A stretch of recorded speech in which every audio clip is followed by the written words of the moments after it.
Hello, everybody, and welcome to Caitlyn Clark's crossover. New guest tonight, Rich Latta. There's Rich there. Oh, Mark. You, Rich, can you hear me? Yes, I can hear you. Yeah, I don't know if you need headphones or not. I'll leave that up to you.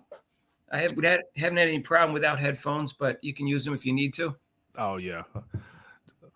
if you feel comfortable. Rob is going to be with us. Frank DePope is supposed to be a third person, but I haven't heard from him. So Gotcha. I don't have his phone number. I just have his email, and he sometimes shows up late, but he's never not shown up before. So we might only have two people. Gotcha. But, cool, man. Appreciate the invite. Sure. Someone recommended you. I actually had seen one of your videos before, and I liked it. And then I went and watched another one. I liked it, so I invited you. And so I appreciate it. we have, so tell us about your podcast so you can promote it, and then you can promote it at the end again, too, while we're waiting for Rob. Rob will be here in a second. Yeah, so I host a little thing. It's called One Lifetime with Rich Latta. Pretty much I'll, get on and just talk about different stories I see in, either sports, women's basketball, music, different things like that. Really like last fall, I started like kind of catching the attention of people with some of my Caitlyn Clark and WNBA videos. I just felt like there was something that was missing, because I felt like there were a lot of extremes on every end, and I thought I was someone that could like kind of just marry the two extremes of what I feel like mainstream media is missing with the Caitlyn Clark phenomenon, and also what people that are more passionate. I go, all right, look, this is what's going on. I like to consider myself like a translator, essentially. Okay. Yeah, the mainstream media is missing a lot because of their perception is different than reality. Yeah, I just thought I was like in a different world listening to some of the analysis for a lot of stuff that was going on back from when Caitlyn Clark was in college, and then to the different incidents like Kennedy Carter, or the Team USA snub and all that stuff. And I was like, there's just something that's not right about this. And I felt like, it needed to be like independent voices that, brought voice to a lot of stuff that people were saying. Like, you guys have, built the audience. I started building the audience, people coming to see and leaving lengthy comments like in the sections, passionate about this stuff and wanting it to be done the right way. And I don't throw anyone out. So, ESPN has a chance, and, different other, media has a chance to get it right this season. So I look forward to. That's not going to happen. I look forward to saying, look, and if it doesn't, that's where we come in. First take today, I don't know if it was yesterday or today, it was someone's video, and there's excerpts from Stephen A. Smith. He says, the only person I'm going to watch, the only person we should be talking about is Juju Watkins. He said this again. This is like the second time he said it. He just said the only person, like a complete insult to Hannah Hidalgo, Paige Becker, Lauren Betts. Juju Watkins, the only one. This is crazy. I mean, Stephen A. is a performer. I like Juju Watkins. I think she's an electric player. You can't take anything away from her. But I don't think she's an electric player, but that's okay. I think she's an excellent player. I'm not sure she's that electric. I know that on Monday night, Rob, it's 5:30. On Monday night, Adrienne Ross said she thought she was kind of a boring personality and boring player. Now, so the personality, I think she's hitting on something there. And shout out to Adrienne. I've seen her channel as well. But I think my thing. I had made a thing about her, and before it said it, like, I don't even know if I know what her voice sounds like. So that's why they did things like giving her that NBC short special series where they're giving you like day in the life stuff with her. But it seems like she's been coached up from a very young age to like keep everything kind of shut out, very PR protected. And we'll see if her real personality comes through at some point. Yeah, I mean, I don't think her game is that exciting. Electric to me is Caitlyn Clark. She's somewhat exciting. Hannah Hidalgo is more exciting than anybody else in college basketball, actually. But I was really a fan of Olivia Miles. She's been struggling a little bit lately, but I think her handling, her passing is great. At least on Juju's end, she reminds me a lot of like the basketball I watched growing up. Like she reminds me of Joe Johnson a little bit, or Carmelo Anthony, something like that. Right. Yeah, there's a lot of exciting women's basketball players, and Rob's been saying that. He says he thinks he's been watched some other younger younger players, and he said there's a lot of talent. There's a sophomore named Special K who can score like crazy, but she's kind of short. But she's still a sophomore. She could get taller. Right. And then the number one recruit, Aaliyah Chavez, I think is her name. I don't even think she's chosen a school, but I think she's leaning towards Texas. Yeah, I've seen her winning all the Player of the Year stuff, so I'm just keeping an eye on wherever she commits. I think she's going to go to Texas because I think she's not going to go to South Carolina or UConn. I think she can see what happens to those guards there, and she's creative, and it would definitely be a mistake. She's eliminated South Carolina the last time I looked it up, so I think she is not going to go there. And if that elimination is true, I'm 100% sure then. And I think she's just going to go to Texas because they have a good team and she could win a championship and still be creative somewhat. So they still have, they still got a good team there. They're not losing that much this year. So they're going to, I think that's what's going to happen. Did you see the All-American teams that came out? I did not. Actually, I did. I take that back. There was like a bunch of different unanimous selections that were like, hold on, why is this unanimous? And like, we didn't have any debate. We didn't have any argument about Paige Beckers. We didn't think about Hannah Hidalgo at all. Hannah Hidalgo was the thing. Hannah Hidalgo was not unanimous. I actually thought Juju Watkins and Hannah Hidalgo both should have been unanimous because they were the two best players. And so to tell me that one of them is the two best players is not in the top five, it's hard for me to grasp that. It's hard for me to say that Hannah Hidalgo is only the sixth best player in the country. Yeah. So two people voted on AP. Rob and I just did a video on this. I just posted it, actually. I edited it and put it up a half hour ago. Hannah Hidalgo was not voted on by 2 out of the 31 voters on AP. Paige Becker was unanimous, and she didn't play as well as Hannah Hidalgo this year, I don't think. And Juju Watkins obviously was unanimous because she was unanimous before the season started. They had an agenda for her. Lauren Betts was unanimous, and she was the only big person. So you think she probably maybe a little bit advantage. And on here's the AP. I'll pull this up. So I'm a person that I don't think you should be able to vote with an agenda. And if your vote is not with reality, I would kick you out the next year. I'm all for public voting. Hang on a second. Yeah, Rob. I sent you an invite earlier today. I'll send you another one. I don't know. Yeah, I'm all for right after we recorded this morning, Rob. I'll send you another invite. Hang on 1 second, Rich. Sure thing.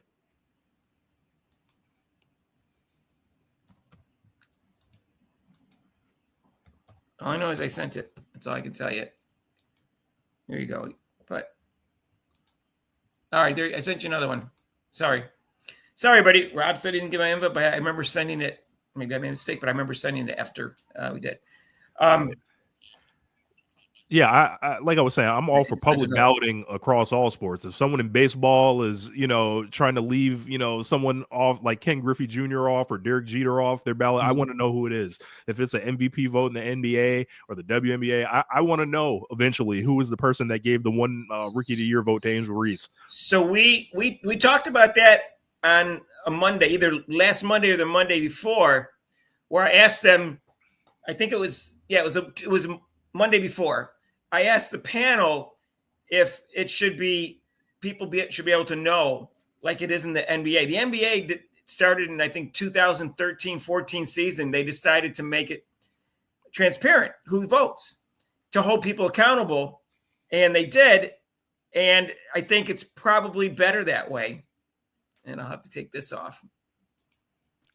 Absolutely. I'll take the banner off, I guess, and put our Rob's here.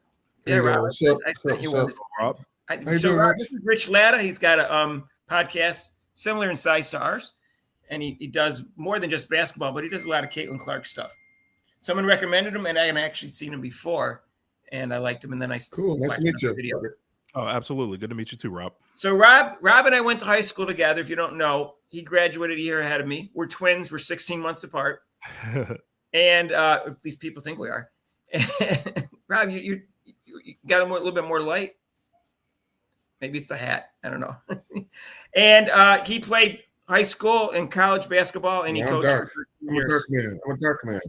boys and girls, and he won five or six championships in 13 years coaching. A lot of white people too. He coached. He won with white guys. Not a lot. You can tell he's a good. They were all white. They were all white, except for the AAU team. We won a champ. We won national. And on Northern California, my AAU team, we won champ. So we're talking about the All-American selection, and Rob today and I disagreed. I thought Tania Latson should have been on first team, and he thought Madison Booker. And he said to me, Madison Booker will be first team on all the other. I didn't say all. I got it on tape, Rob. It's on tape. It's on the tape. I just edited it about a half hour ago. It's on tape. You said she's going to be on first team on all the other tapes. So I said, what about the U.S. Basketball Writers Association? I wonder if they announced it today. So they did. And I'm going to pull it up for you. It's on the tape. USA WA? Who is USA WA? Who are they? I never even heard of them. U.S. Basketball Writers Association? They're famous, Rob. They have a Player of the Year. They're famous. I never heard of them. You ever heard of them, Rich? No, I can't say I have. Thank you. They're very famous, Rob. The U.S. Basketball Writers Association. APs, I don't like APs. If they're famous, get a lot of things wrong. That's all I can say. And they put Morrow in there. How could Morrow be in the first team? They put Anissa Morrow in there. How could she be on the first team? So this is. We'll go back to AP in a minute. So they took Madison Booker off the first team from the AP thing, and they put Anissa Morrow on. And they put Michaela Blakes on the second team, and they were on third team on the AP. Your girl Latson's still on the second team. She's still on the second team. I don't agree with that. I think she's about the fifth best player in the country. That sounds like kind of a publicity thing. Florida State basketball, especially for women, she's gonna have to wait till she's a senior before getting any type of Well, she's a praise. junior. She's a junior. And so then they have the honorable mention down here, Regan Beers, and I don't even know who Katie Dinneber from Drake is, but Joyce Edwards is a freshman. And Isaiah James was on the Wooden top 15, but she didn't make it All-American on either one. So she did not make the top 15. And Sedona Prince was on the Wooden one, but didn't make All-American on either of these either. So this is the first and second team, and it's pretty similar to the AP. Here's the AP. We know the five, and then we talked about, and three of them were unanimous, but not Hannah. And down here is their second team, and I'll put that on there in a minute. I'll take this off. So Mark, and this, who's unanimous in that one? They didn't say. Just out there. I didn't read the article. I just saw the thing. Oh, you were just looking to try to see if I was wrong. That's no, all. I just went to see if I wanted to see what other awards came out, because I thought they might come out about the same time, and I just happened to look it up right before I edited the video, and it came up. So, who did you think in your head, Rich, who you wanted in the first and second and third team All-American or for this year? I think they would. I would say like we would need to discuss Paige Beckers. I think that would be an interesting conversation. Yeah. But the UConn.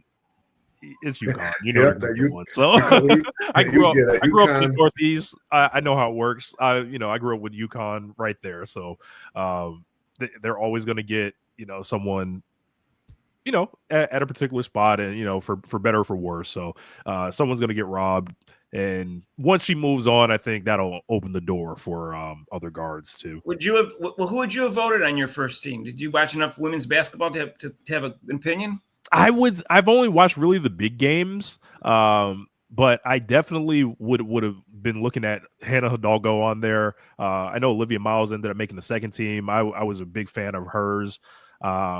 Sarah Strong was pretty good as well. Yeah, she was only third team on the U.S. Basketball Writers Association. She got bumped to third team. I was surprised because people thought she was a top 10 player. Yeah. I thought you got to have Juju on there and Lauren Betts for sure. I was shocked like no one really broke out. From South Carolina. You would have thought this would have been a year to unleash for Wiley, but I didn't really hear much about her this year. Well, she didn't start. How are you going to make All-American when you don't start? Yeah, even when she did come in, she didn't play starter minutes. She still was I don't know. She probably averaged 18 to 20 minutes. I'd have to look it up. And her numbers aren't good enough, and she's a little bit inconsistent. She has talent, but so a friend of the station who comes on our show a lot, we can talk about this if you want to voice an opinion on it. And I think actually not only him, but also Adrian Ross has said a similar theory that if you're a creative guard, you don't want to go to South Carolina or UConn because you're not going to be able to develop yourself. In fact, in the WNBA, there's only one guard in the last 20 years that came out of UConn and South Carolina. Now that, what's her name? Retired. Yep. Diana Taurasi retired. Only one. There was only one guard. I have it written down. There's like 22. I went through all the 22 top guards, and 6 came out of Notre Dame. Everybody else came out of somewhere. So his theory is that you won't get enough playing time. You won't be able to be creative enough, and you won't be able to do your thing, and you won't develop as a player like Caitlyn Clark did. And so that's why we were talking about, right before Rob came on the air, we were talking about Aaliyah Chavez should not go to South Carolina or UConn. So I wonder what you think of that theory. Rob doesn't buy the theory completely. I buy the theory. I mean, like we're talking about UConn, that's a motion offense typically. We're going to see Paige, obviously end up doing well. I don't really consider her a traditional point guard. She projects more to me like as an off guard. And you tell me, like, when I just think about Dawn Staley, when I think about what she was as a player, she's setting her teammates up, stuff like that. I don't see her like saying, yeah, you're going to score and, assist and run it like Tiny Archibald. Like that doesn't seem like that's the way. Like they've got a system. They definitely always, take care of their post players. Like they had Leah Boston, Asia Wilson. Like you see how that program is built. They're built to dominate inside, keep the game as simple as possible. And with Gino, that's at least on the UConn part, we're talking about a literal oiled machine. Like we weren't talking about Nika Mule being some scorer or anything when she was there. And you see the way it's kind of headed in the future. It looks like it's going to be going through Sarah Strong. I don't think there's going to be necessarily someone coming, to basically pick it up from Paige Beckers, like unless, there's more recruiting I haven't heard about. But I think there's something to it. Like okay. You mentioned all those Notre Dame people, Enrique. There's 6. I have to pull my sheet. I could probably find it, but go ahead. Rob, tell us why you push back on this theory.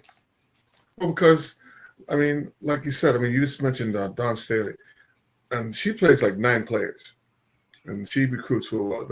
And that's why I think they're going to take it all this year, because unlike the other teams, she plays almost like 9 players.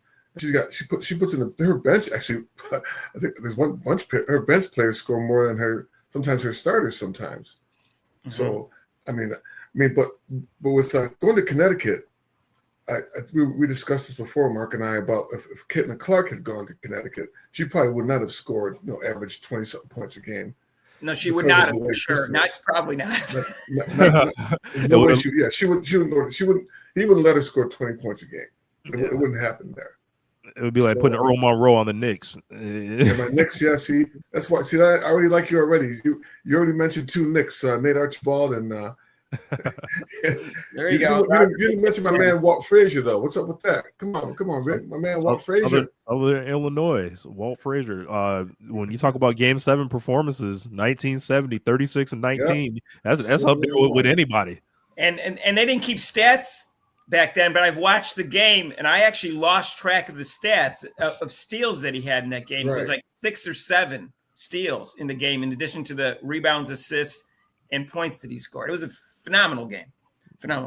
So I looked, and the Notre Dame ones are like Kayla McBride, Jackie Young, Skylar Diggins-Smith, Marina Mabry, and Enrique. Yep. And so that was it. But the only player who's one of the top 20 guards in the last 20 years that I found made an all-star team was from South Carolina or Connecticut, is Alicia Gray. Now, of course, it's going to change next year with Paige, but that's it out of South Carolina. And all the other players, of top 22 guards that made the all-star team or all-pro, were all from other universities, even though the league itself has a lot more South Carolina and Connecticut players, not in guards. So anyways, that was a theory. You're right.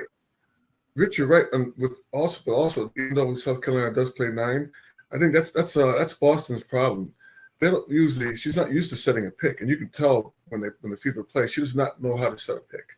Especially in the first half of the season, that really stood out last year. It was like it was a complete foreign concept to her, and I think she actually did make tremendous strides by the end of the season. Like basically just being able to be a decision maker, where in the short roll, and I think she's going to be drilling that hard in the off season. And like I'm looking forward to seeing a lot of growth between that Boston and Caitlyn screener role. I think there's going to be curtains for the league this year. Yeah, the only thing that I said that I thought the Fever should be the favorites, and then the Liberty traded from Natasha Cloud, and I said, okay, now I think it's a toss-up. Yeah. That gives them a lot of depth, because I thought the Fever had more depth than Liberty, and the starting five was just as good, and they have Caitlyn Clark. And that's going to allow Cloud to basically try to guard Clark and keep Sabrina fresh on the other end. So I think Sabrina's going to eventually slide over to the 2. And they may have to look at, like, I think the Fever may have to look at some guard option, another defensive guard option. We'll see. Rob, what did you think when you saw that trade? Oh yeah, I mean, I was like, oh dang, but I know because I had the Fever and the Lynx in the finals. I had to change it now to the Fever and the Liberty, but they might be facing each other. So yeah, I'll repeat what I said. I think they're going to start. They might start a little bit slow, but I think they're going to end up with the best record in the league. I think they're going to win like 33, 35 games. I'll wait till I see the preseason before I give you exact number. Rob only thinks 30. Act Nation only said 30. Other people didn't want to say. Other people in the thread said between 30 and 38. DePope said 44. I think he was half joking. I said they're going to win and they're going to beat the Lynx in the finals, 4-2. But I just thought they were hungry in the Liberty, not necessarily were any better. But now with the Cloud trade, I'm going to change that. They're going to have to beat New York in the finals. And I think those teams are going to play in the semis. And then someone else is going to be in the 4 there. What do you think? What's your forecast? Anyone want to say? I do think we do have to mention Phoenix. I think, with that new team, they're going to take a little bit to gel. But a lot of big name players there between Alyssa Thomas and Satsu Sabali going over there. And, they're going to be interesting. So, like, they have a chance to be really good. They could be the 4th. They could be the 4th that the Fever have to beat in the semis. I'll take them 3-1. Do you think they're going to suffer now with Taurasi out? Not in the Phoenix? I think they'll be okay. Just because, like, Diana wasn't guarding anybody anymore anyway, and it was time. I love Diana Taurasi. I grew up watching her or whatever, but it was time, and they're transitioning literally to a whole new era. There's no Griner there anymore. This whole team is new. So but by the end of the year, they may make the semis. Yeah.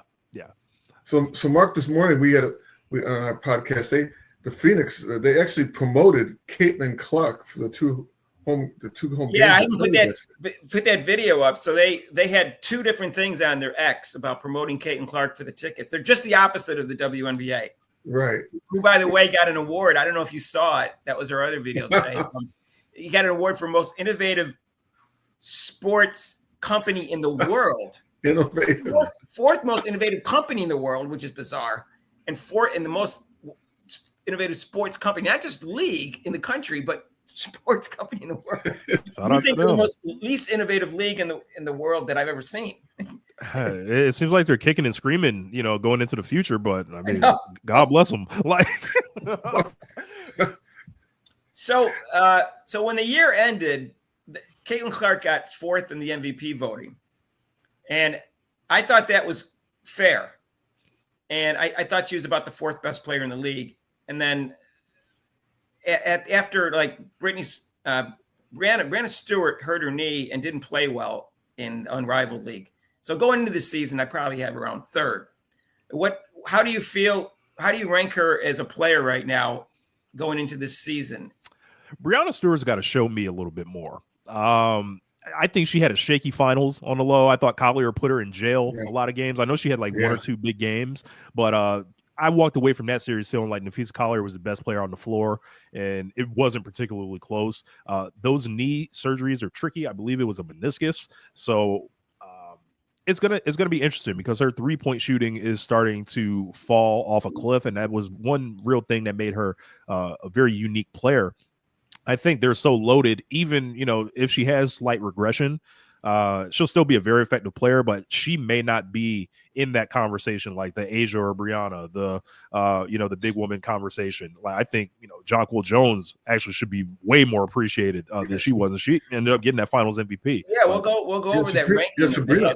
And then Sabrina, how many points did Sabrina? I think she had 2 points. Like 5. She had like 5 points. I think she was like 0-20, and then it comes out with the broken hand thing, and I was like, at least that explains it, because she looked like she had the lemon booty in that game. She was just grabbing down her leg like. We'll see what happens, because she was partly injured last year, Brianna Stewart. So Rob and I kind of agree on this, but Rob and I kind of think that she was around 4th is about true, but she's probably going to come in around 3rd with Brianna there. And we think she's going to be the best player in the league this year. And Rob, is that what you feel still? That Caitlyn Clark is going to be the best player in the league by the end of the year? Caitlyn Clark? Yeah. Who, Caitlyn Clark? Yeah, Caitlyn Clark. I mean, at the end of this year, I think she should be like, I mean, like I said, you already voted her MVP. I'm almost with you, Mark. Well, I voted in preseason MVP because that's what they did with Asia Wilson. You got to start it. We got to start it early, I heard it after. Honest to God, I heard it after game 2 that she should be MVP. I'm not exaggerating. It was game 2, and she had a good game 3. I heard it again, and then for the rest of the season, that's all we heard. In fact, after 10 games, they were saying it should be unanimous. After 10 games, that's 1/4 of the season. That's insane. Yeah, she was talking MVP until a quarter of the season, then let alone unanimous at that point. So I jokingly say I already voted for in the preseason. One of my favorite things this offseason to do has been to make these MVP odds videos. I'll look at the betting stuff and, just, kind of talk it out or whatever. And then I'll have comments, let them play a game. And then, of course, I got to let them know. I'm like, hey, man, we're trying to get out there early. Well, we got to start the campaign immediately, if we want this recognition, apparently. I hate those people that say, don't make, just let them play. Don't make predictions and stuff like that. Yeah. And then afterwards you go, well, you didn't predict that. You didn't say she was going to be this good. I go, well, I got it on tape now. Right. So what do you think about Caitlyn Clark, though, in terms of how you think how she ranks right now in the league and how you think she's going to be this year? I think she walks in comfortably as the 3rd best player in the league. I think you still got to give Asia Wilson that respect just for the offensive season that she had, as well as Nneka Collier. Just like, I was just so blown away by Collier's playoffs. I think it was a sham. Yeah, I thought it was a sham that she didn't get a single MVP vote last year while being a defensive player on the 2nd best team. I thought she proved it in playoffs. Preseason, Rich. Yeah, thought it was a sham, and we had to talk about it. We had to wake it up. And then with Caitlyn now, I think Caitlyn has the chance to end up at the top. As far as walking in, I think she's at 3, but she's got the chance to be, just as good as anybody. If her stats go up at all, it's historic. It's so funny. All 3 of us are in agreement, but there's some of our regular followers who tell me that she's already the best player in the league. And also, AK Nation, Act Nation thinks she is. But other podcasters are more like us. Like Robin Lundberg basically said the same thing as us.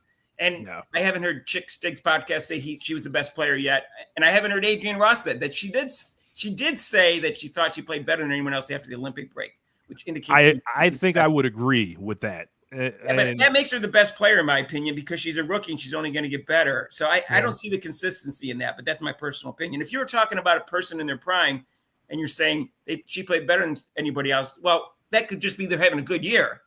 But if she's playing better than everybody else already as a rookie, that really means she's the best player. But I don't think she played better than everybody else. I think Collier after the Olympics, Clark and Collier were the best players in the league after the Olympics. I thought Collier played better than Asia Wilson also after the Olympics. Oh yeah, Rob, way better.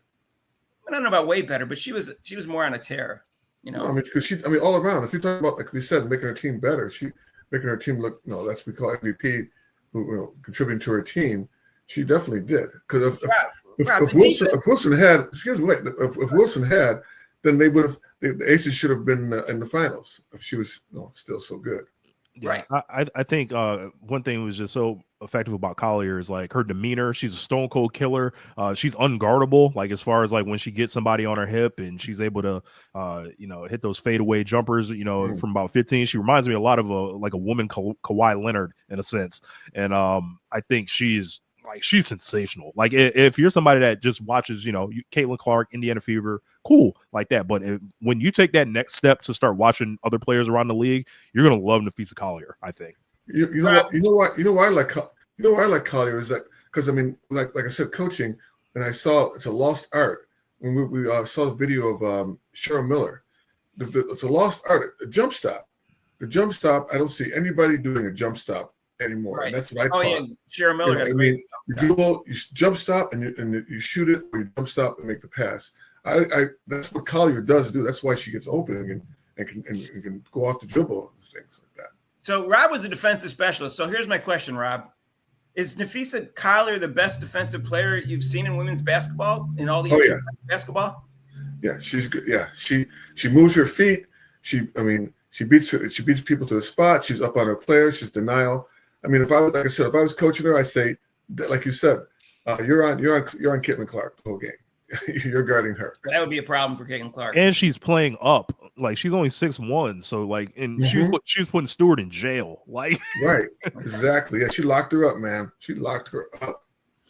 Well, here's I'll pull this up. This is Bleacher Report, and on the top 20 players, I have to make sure I have. I'll start with. I think I saw this list the other day. Yeah.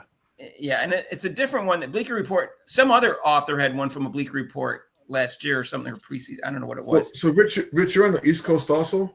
I'm in Atlanta, so I'll be. Atlanta. You're in Atlanta. They had a scheduling conflict. I was going to say the scheduling conflict. The scheduling conflict. Yeah. I got to ask you: did anybody in Atlanta buy that? I know I didn't. Does anybody on the planet buy that? Man, I actually got to go to the Gateway Center a couple weeks ago. I'm a big professional wrestling fan. AEW was over there. So, you're serious? There we go. Yeah. There we go.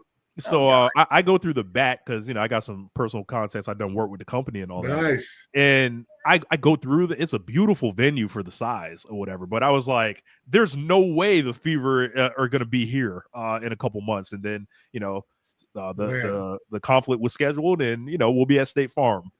So I can't wait to get my tickets because you got your $200 already stashed away already. Man, they're not cheap, man. Like these tickets are not cheap. If you follow Championship Wrestling, I'm gonna have to cut your mic off because I did real wrestling. And when you're a real wrestler and you see Championship Wrestling be more popular than real wrestling, you just really feel insulted. Rich, you don't know, Rich. You don't know about the nature boy. Woo, woo, styling and profiling. Yeah. So should we start at number 20? Should we go down? Just go straight down to the top 5, 6, 10. Should we get? We go to 20. We show some other people some love. 20. All right. So. Anyways, let me this is the Bleacher Report. Now they had some honorable mentions, and now it's funny that Mick Hoops Talks Hoops always changes his opinion every day because he was comparing Caitlyn Clark to Angel Reese, and he said, well, one's a top 5 player and one's a 20 to 25th player, and then he gets all upset that she's not in the top 20 when he put her 20 to 25. But anyways, so he keeps changing his opinion every day. They got Aaliyah Boston, Ryan Howard. I kind of think that she's a top 20 player because she has an all-around game, Rob, right? She's got good defense. Ryan Howard. Storm machine. Isa. He's another good defensive player. Ryan Howard, another good defensive player. As he Magabor. Satu Sabalia. Now, Satu Sabalia, you can't really rank because she didn't play well last year, but she came off an injury. The year before, she was first-team All-Pro. Yeah. So she's probably higher than this, but I can understand why they put her there because she's coming off injured and she didn't play great last year. So they got Alicia Gray at 20. Jewel Lloyd, now she's an interesting one because she was a good player up until last year, but she shot like crap last year. So except she faced the Fever. She dropped about 2,000 points in the Fever. Yeah, but because we had no defense. I think she could potentially struggle this year. She's got to fit into a new role. She's no better than third on the depth chart there, and it's always hard to be third. This could be a Bradley Beal situation with her. Right. Oh God, Bradley Beal. Oh my gosh, yeah, Bradley Beal. Kelsey Mitchell. I thought they had the big 3 over there in Phoenix. That's hilarious. Yeah. Kelsey Mitchell's 18th. Now, I think she would be higher if she would improve her defense and start passing more, because she's never done it her whole career, because whatever, her coaches never got on her about it. But they're going to get on her about it this year. Her defense is going to improve, and so she's going to pass more too. And I think she'll improve as a player, and I think she'll go higher than, I don't know where to put her right now, but 18 seems a little low to me.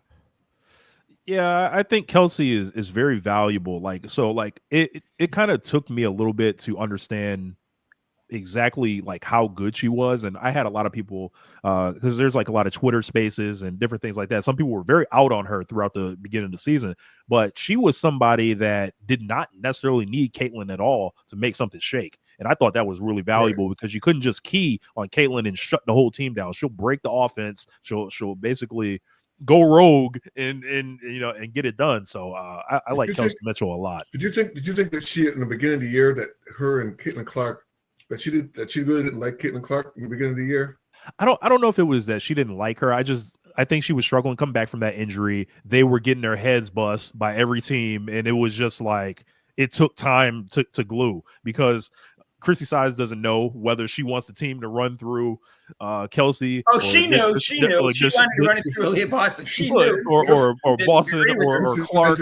She didn't know too much stuff there. She didn't know too much. So it was like once all that stuff started, like, the natural order of things started, falling. They were much improved in the second half. Rich, were you yelling at the screen like Mark and I when we did some of the games live? Were you like yelling at the screen saying, "Hey, how about calling a timeout?" Or where's your out of bounds play?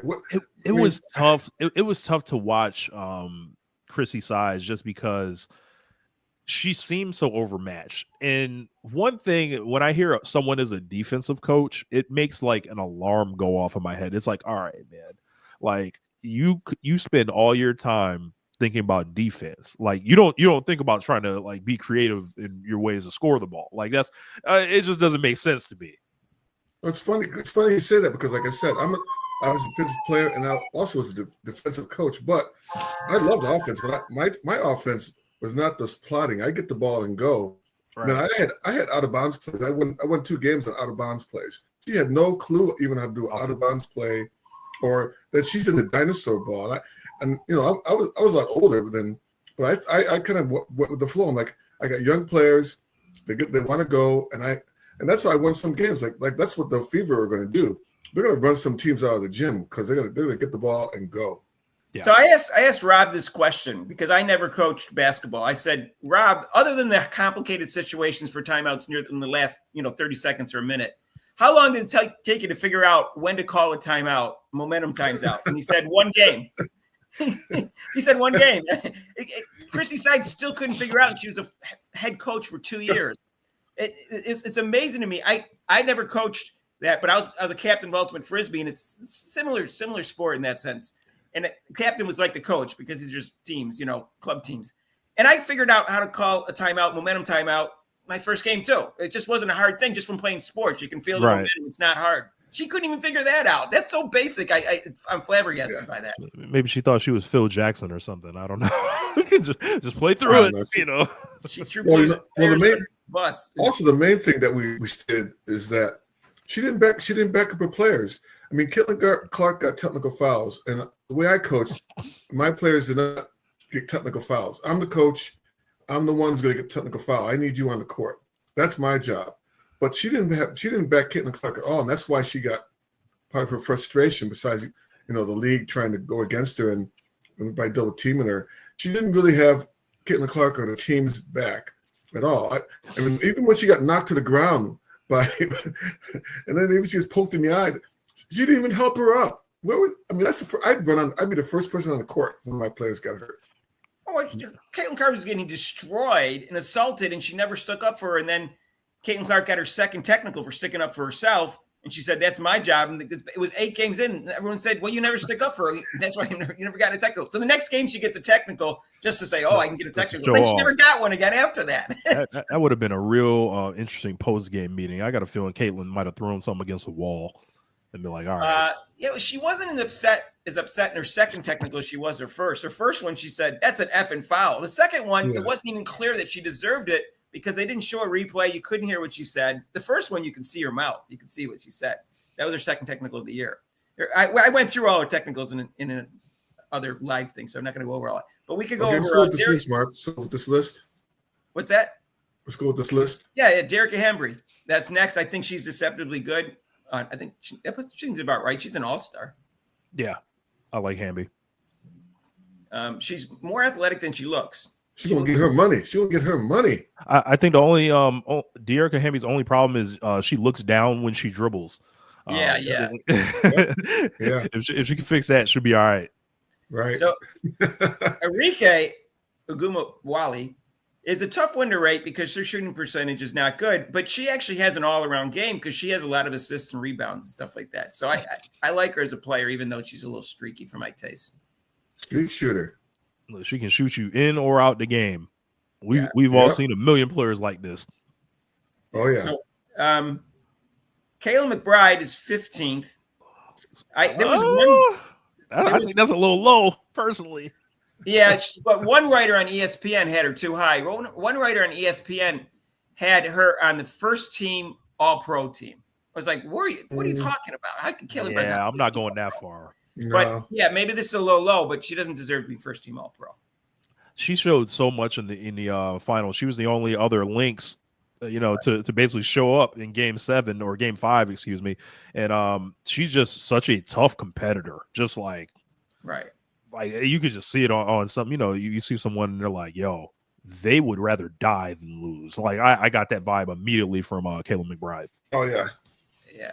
All right, so Chelsea Gray is next from the Las Vegas Aces, and she's 14. Brittany Griner, that's a hard one to rank because she was injured last year, but she doesn't get as many rebounds as she should for someone her size. That's one thing I don't like about her game. I think Griner is going to be the Atlanta Dream Team. Fascinates me. It being my local team now, I got a feeling I'm going to try to catch a couple of the games, but it just doesn't make sense. Alicia Gray, one of the fastest players in the league. Ryan Howard, dynamic on the break, can shoot all those threes, and then it's like this big lug that's running up the court after him. It's almost like Showtime. It's like Kareem don't exactly make sense here, but once you wait for him to walk up the court, essentially, maybe you could throw it into him if everything doesn't go right. But this is a weird team for me. Very high placement for her as well. Yeah, we'll see what happens. She can't guard a soul anymore. Go ahead, Rob. Sir, you were saying something, Rob? Rob, you was about saying something? No. Okay. So the next was Kelsey Plum. No, I was just saying, I think he's right. I think you're right about that. Okay. Seems about right. Kelsey Plum. She seems like up there, but not. I think she's like the reverse, literally, of Jewel Lloyd. Like now she's going to have the green light to be a number one on offense. So, she was actually in some of the MVP, like 7th or so in the MVP odds or something like that, because they think she's going to be a number one on her team. Yeah. So Skylar Diggins-Smith, who I've grown not to like, she seems like a jerk to me. I don't know, especially what she did with Caitlyn Clark, where she bumped Caitlyn Clark for no reason. Caitlyn Clark wasn't doing it in front of her bench; she was just doing it to the crowd. She bumped her for no reason. But anyways, she's a good point guard. But I like Kelsey Plum getting better than hers. But overall, it's like Mark just likes the way she looks. That's all. Who, Kelsey Plum? Yeah, I like Kelsey Plum's looks. Yeah, but I don't. Yeah, we'll try to avoid talking about their looks today. Anyway, so Leah Copper, she's a good all-around player. That seems about right. Number 10. Yeah, she's a dog too. She was big in the gold medal game, where after a while they were like, we need somebody to be a dog, and that's her right there. So between her, Thomas, and then Sabali, that's a very interesting squad. I think they're going to make some noise. Yeah, when I said before, I don't know who they're going to play for. More I think about it, the more I'm going to go with Phoenix is number 4 that they're going to have to beat in the semis. But we'll see what happens. And Jackie Young's a good all-around player, and that seems pretty close to being accurate. Now, Jonquel Jones is interesting. She's a former MVP, by the way. About 2021 or 2020, she got the MVP. I think she's the main person on Liberty, Mark. I don't know if you watched. I think you saw them play up in New York, but she's the like I said, Stewart's going on her way down. But Jones, even though she's older, Jones is really good. I like the way she plays. Yeah, good defense. She's a good all-around game. Yeah, that's why she got an MVP at one year. Can make her free throws, can stretch the floor. And, and when the game gets ugly or slow, like it tends to do sometimes in this league, she's much more suited for it than Breanna Stewart, I feel. And she had the best look ever that I've ever seen after Caitlyn Clark made that pass to, I think it was, let's see, it was in the All-Star game. She made it to Leah Boston. It went right past John Paul Jones, the leading Boston. It was like a pinpoint bounce pass. And she goes, oh, wow, yeah, we're cooking. Dang. It was like one of the greatest looks ever. And so, anyways, Nneka, she's got a great all-in game. She's probably on her downside. She's going to be 33, 34. Nneka Ogumake. Sabrina Ionescu, that seems about right for 6th to me. She didn't play well in the final game there. She did have she didn't play well against that Filipino kid either. Yeah, I saw that. She got beat up by a Filipino kid. That was so Bush of her. You just beat her to the spot. So now we come to the first controversy. Well, not the first controversy, the biggest controversy. We have Caitlyn Clark 5th. And the article says after the Unrivaled League. So they should have dropped Breanna Stewart. I had no problem. They put her 4th before that. But then after the injury and not playing well in Unrivaled League, then she should be 3rd at this point. But they only have her 4th. And I want to read something that they said here. Yeah. I think I know what you're going to read off. I'm going to read all of it, but we'll go through and talk about this. Since it's about Caitlyn Clark, this Caitlyn Clark's crossover, we'll talk about what he wrote. Caitlyn Clark was also somewhat tough to slot. Having a rookie ahead of multiple champions and MVPs feel like a case of too much, too soon. And I'll stop right there. That's silly. That's a silly argument. Either she's there or she's not. It doesn't matter she can't have championships because she's not in the league yet. But we'll go on. What championships has Alyssa Thomas ever won? Right. Exactly. Does she have none? I'd have to look that up. I think she has none, right? I believe so. Okay. I believe so. And then there are on-court quibbles to poke at. The turnover numbers, though explainable with coverage and degree of difficulty context, are still a lot. There's certainly growth needed defensively, particularly off the ball. Now, that's what I want to address. Off the ball, she's actually pretty good. That's her. Yeah, I think that's her best. On the ball problem. Yeah, this is. But he seems to know basketball in his other comments about other players. So I'm surprised by that comment. Rob, what did you think of that comment? Yeah, we talked about that. I mean, that's like I said, being a defensive specialist, whatever, into defense. Her on-ball defense is not that well. She doesn't bend knees, slide her feet, but off the ball, she was a lot better. Even Cheryl Miller, in the interview says that she played better defense than I thought. And she can. She has long arms, and she's quicker. Her hands are quicker than you think. So all she has to do is just bend those knees and slide her feet. And I think she'll definitely move up in the defense category. She said a lot better defense than I thought. And I don't know if that means she thought she was terrible or what, but she did say a lot better. So anyways, when your rookie campaign is this historic, with the box score production virtually unmatched and the skill set is this unique, the blend of audacious passing, incredibly deep three-point shooting, and work as a driver is truly a marvel to witness. It's hard not to be this high. There's also the fact that she finished 4th in the MVP voting and landed on all WNBA first team. And so he seems to be making an argument, well, she should be 3rd. And then he says more, but that was the part I wanted to talk about. Anyways, he does says the defense and ball security has to improve. And then so he says if the defensive ball security doesn't improve in a real way, it'll be more than fair to slide her down a few spots. If the other players will turn she's only going to get better. That's silly. Yeah. Okay. Yeah. Like I said, I think we talked about it in the front. I think she comes in as 3 with the potential to end up number 1. Right. We're all in agreement on that now. Exactly. Now that Breanna Stewart didn't play well in the rival and her knee got hurt, and her 3-point shooting got even worse than the regular season. So less than 29%. It was 29% regular season. And also he should have mentioned like the the fact that she's going to have a much better coach that actually kind of understands her. Right. I think he left all that out completely. No, we've said that 100 times, so we got tired of saying it. But yes, I think that's going to be. She would have as good as her rookie year would have been. Just imagine it with Stephanie White as a coach instead of Chrissy Sides. Just imagine that. She didn't know, but she didn't know whether to shoot or she didn't know whether. Sides had her all messed up until like I said, after the second half. Caitlyn just said, "Forget you. I'm just going to play my game," and that's how they played better when she did that. Well, Rob, because you talked about this before, imagine having a coach that would know how to handle the fact that she was getting double teamed and triple teamed and getting blitzed, and teaching them how to handle that. And I don't think Christy Sides knew how to handle it. Right, Rob? I mean, she didn't seem to know what to do. She didn't at all. I mean, well, also that goes to Caitlyn Clark too. She was dribbling into those trap areas. Right. So, but that's a coach that she did it more than once. In the next game, she did it again. A coach like Stephanie White would have corrected it after one game.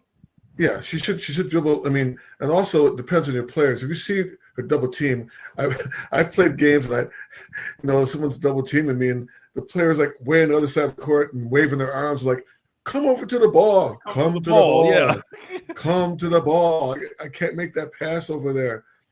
Even on offense too, same thing. The person out front, they'll come to the ball, then they'll stop instead of going all the way through the ball. When you come to the ball, you don't just like run and then stop. You're gonna come all the way to the ball. Otherwise, if you stop and then the defensive player, that's why you see so many steals. If you watch some games, that's how you see the player steals the ball, because that player will stop coming towards the ball, and then defensive players like still going. You can you can blitz Caitlyn Clark even less this year too. I don't think he's taking that into account. Oh no, they won't blitz her as much, but they will try. And then when she shows that she can handle it, and the team can handle it, so it's not just her. The team has to move better, get at different angles. They all have to recognize it earlier, and then that's going to be a problem for the league, because you get her in the open court, and she's the best passer in the history of women's basketball. And that's all there is. I think she's also good. Like she said, she's going to have her without the ball too, and she's going to be even just as deadly without the ball too. Right. Well, that's what I think, and I think it's the league's in trouble this year, except for New York. But New York's about the only team that's not in trouble, I think, because they got a stacked team too. So I'm not going to say too much about that. She did talk about her growth against aggressive ball screen coverages, in which she saw the most of in the league last season. According to Rebecca Lobo, she saw the most in the history of the WNBA. Yeah. And it felt like night and day from the beginning of the season. And so, anyways, they said that she is 9 points better per 100 possession with Clark on the floor. So Rich, one of the largest differentials. Rick, do you think Paige Becker is going to be double teamed this year when she comes in? No. I think I can't even really see Paige as, like I said, I think she projects as an off guard. I don't really see her as a point guard, so I don't think she'll face nearly the amount of double teams. I think she'll get almost none. But I don't know if she's an off guard. She's actually a good passer, but not in the same level as Caitlyn Clark. But she can play either. That's one good thing. I mean, Sabrina Ionescu can play either. That's and that's no really knock on Sabrina Ionescu, except for the fact that she's not a great passer, but she's a good passer. So we'll see what happens. The last three are obviously known, and they're in the order that you're kind of expecting to be. Alyssa Thomas is not a good offensive player. She does not want to be ahead of Caitlyn Clark. As good as she is defensively, as good a passer she is for a forward, she does not belong ahead of Caitlyn Clark. That's why she was fifth in the MVP voting and not fourth. Brianna Stewart, we talked about. And Nneka Collier, we talked about too. And, of course, the tied for biggest narcissist in the world, along with Angel Reese, A'ja Wilson, who, if you don't vote for her, that you're a racist. So that's what it is. Anyways, that's the best. I guess I'm a racist then. Well, all you guys are racist. That's what I can say. That's what they say. Sure I don't know who they. We know who they is, but that's what they say. I think A'ja has an kind of an interesting season on deck now, because going into the league last year, there was like the big media protection around her. It was like, hey, this is the face of the league, and it's like, hey, I don't think there's any sane argument that would call her that going into this season. And she was the unanimous MVP. Don't tell that to Simply Ball Dropping. He did a video on it just about. Right. He said she's the face of the league, and I go, what? You can't just change the definition. Yeah, I mean, the face of the league conversations are always kind of interesting, especially if you look across with the NBA. And I think with the women's game with A'ja, her shoes coming out, so there's like even less reason for her to be like offended or upset or anything like that. So Caddy, I would just like her to play basketball and be great personally. Like that. A'ja Wilson. Yeah. Well, here's the thing. I give them both chances. And I give Angel a little bit more of a chance because she's 5 or 6 years younger. I don't know the exact number of years. I think it's 28 and 23. So it's about 5 or whatever. But she hasn't gotten any better in terms of her personality. Just like right after she won the championship, what she did, oh, what are you going to say now? It was like, you didn't even play. Just say nothing. Just say congratulations, Viva. We did it or whatever. It is amazing that they won because, man, I was looking at those teams on paper going there. I thought the Rose were just going to get their head bust all year. Right. And it started like that, too. Like, I was flat wrong about that. So, but as you mentioned, she didn't play in the playoffs. And Asia Wilson, every time she does an interview, she sounds dumber than the time before and more of a narcissist and egomaniac and just delusional. And so that's a problem for the league. They keep wanting to push her. And Angel, neither one have a good personality. At least Nneka Collier has a good personality. So, they should push her for the second face in the league after Caitlyn Clark. And like I said, I mean, I give her props for forming that league and wanting to help the players instead of going over to Europe and China. At least try to keep them here and keep them playing. And so I definitely give her props to that. To try to form something and get something going because it's you got to have them still playing the players. You can't just have them sit around for the summer. Yeah, and I think it's kind of a preventative thing. I kind of talked about on my channel as well. Like, Unrivaled was set up when it was for a reason. I feel like, going into next year with the CBA and potential strike, a little bit. If your top level players don't have to fold, faster in those negotiations, I think this was all coordinated, kind of. Right. So go ahead. Sorry. No, you got. All right, so I came up with Chicks Dig Star Podcast, or whatever that freaking word is. You can never say her name. You can never say her name. There's no S on Dig, so then there's 2 S in the other one. So anyways, whatever. He suggested that Unrivaled's not going to make it and just turn it into a developmental league.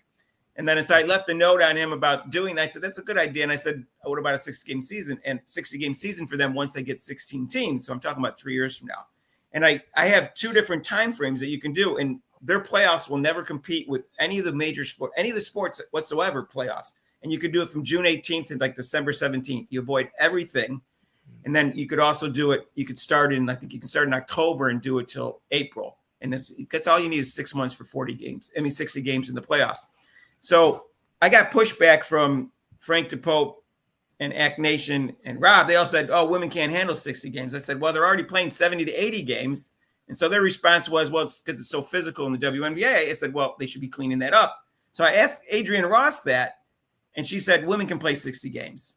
So she agrees with that they can play 60 I think games. I would agree with Adrienne as well. I think they can play because, like, those off-season schedules are hell. Like, especially like you think about you're in a foreign country, you're probably traveling on a bus there. It's not comfortable travel, and that travel thing is a big element of that stuff. Where were you that night? It was 1-3 that night. I got your back, Mark. Podcast agree with me. You agree with me, and Adrienne Ross. But it was 3-1 that night. And the 60 weren't backing me up. They all said 50 is enough. The 60-game thing. I mean, okay, so assuming they can make a profit. The 60-game thing. She did say that. They clean it up a little bit in physicality. I'm assuming both of those. That's what I think. The 60-game thing. Go ahead. The 60-game thing is like Andrea said. I mean, the 40 games, they can't even make a freaking layup in 40 games. I mean, they're going to be tired. Then the 60 games, they're barely hard to watch. In 60 games, who's going to watch them? I mean, the play for them, the 60 games is going to be horrible. I would watch Caitlyn Clark play 80 games, Rob. And they had a break. They had a break in between, and they still couldn't. They still can't make a damn layup. So with added those more games, oh my! Unless you're a Caitlyn Clark fan, you're watching Caitlyn Clark. So if you have a back-to-back game on Ion, you're going to have the Fever against the Liberty. That'll be your first game, and then the second game would be maybe the Aces against the Storm. Now right after that. No one's going to watch. Who's going to watch the Aces Storm game? Wait, Rob, just a minute. You said there's all these great young players who are exciting coming into the league, and I'm talking about not starting until 2028. They're all going to be in the league by that time, so they're going to watch those players. You also said there's also going to be expansion, I think. No, I understand. There's going to be expansion. I said when they get to 16 games, that's going to be 2028. They play 60 games. There's 15 teams you play against. 15 times 4 is 60. Everybody plays everyone 4 times. That's going to be fair because everyone wants to play Caitlyn Clark 8 times because they want to go to a big arena. And you don't have to have a conference when you only got 16 teams. Just top 8 make the playoffs, and that's it. And then you're going to have playoffs. You play best of 3, best of 5, best of 5, or best of 7, or best of 5, best of 5, best of 5. So, anyways, they're going to feel tired. I mean, the level of play is going to be so sloppy. The level of play is going to be horrible. I mean, it's going to be unwatchable. It'll be unwatchable. 6 because they're playing 60 games instead of 44. It's only 16 more games. I'm telling you. I mean, you barely watch them with 40 games. So I think what they're doing right now, like if they slowly increase it, I think Rob might have a point there. If you just drop 60 games, the next season, but if they gradually build to it, I think the players will be more. No, you're building to it, and then you're giving them. I'm assuming they're going to make money, and they're going to be able to pay them more salary, so they don't have to go overseas. Right. That's what I'm assuming. If that doesn't happen, of course, now we're in a different situation. Now they're not making enough money. Now they're going to want to go overseas, and then that won't work. But they're going to increase the number of games anyways, whether you think or not, because I can see it happening. They just went from 44. They can't make money now. They're not going to make any more money. Well, they got all the franchise fees. They're not going to make any more money. $250 million from, I think, Cleveland. It was doesn't matter. The other two, Rob. That's almost a $500 million. Yeah, too many people are buying into the league. Like somebody's hiding the money somewhere. They be like, "Hey, open those books." And right. Then, exactly. Where's his money? Yeah, exactly. Where's the money? You just lost money. So these past 5 years, you just lost money. So how you think you think when they reach 18, 2 more years, they're going to be profitable? And then as a business person, if you're a profit, why are you how much are you going to pay your players? You're paying the same thing, but you're making a profit. Right. Well, here's the thing, Rob. I don't think we know really what's going on financially because, as we know, last season made no sense. They said we averaged $10 million a year loss. Okay, so $10 million a year. They added $25 million in charter flights. That means they would lose $35 million. Caitlyn Clark's revenue and the rest of the increase was somewhere between 100 and 200 million, depending on what numbers you believe. So where's the 65 to 165 million missing? So where did that rest of that money go? So they weren't losing 10 million a year. They were losing more than that, is what I'm saying. So I don't really know what it's going to take for them to turn in real profit. I know the only games they're going to watch is Caitlyn Clark. The only one who's drawing is Caitlyn Clark, and then after that, they're going to go back to me too. Angel, it's Angel too. What are you talking about? Oh, that's right. I forgot to put Angel. That's right. I forgot to put Caitlyn Clark Angel. I forgot like peanut butter and jelly. Sorry, I forgot about that. Yeah. I mean, Caitlyn Clark's the only Rob. The college. Go ahead. Clark's the only draw. So after that, they're going to move back into their $6,000 and $3,000 arena. That's it. They're not going to keep filling having people come in and fill the big, huge arenas. So they're not going to make any money. I don't know. Juju Watkins is going to sell at everything, Rob. They're going to when she gets in the league, she's going to sell it. Sorry, no. Oh, that's right. She's going to top Caitlyn Clark, so that's why they're promoting her now.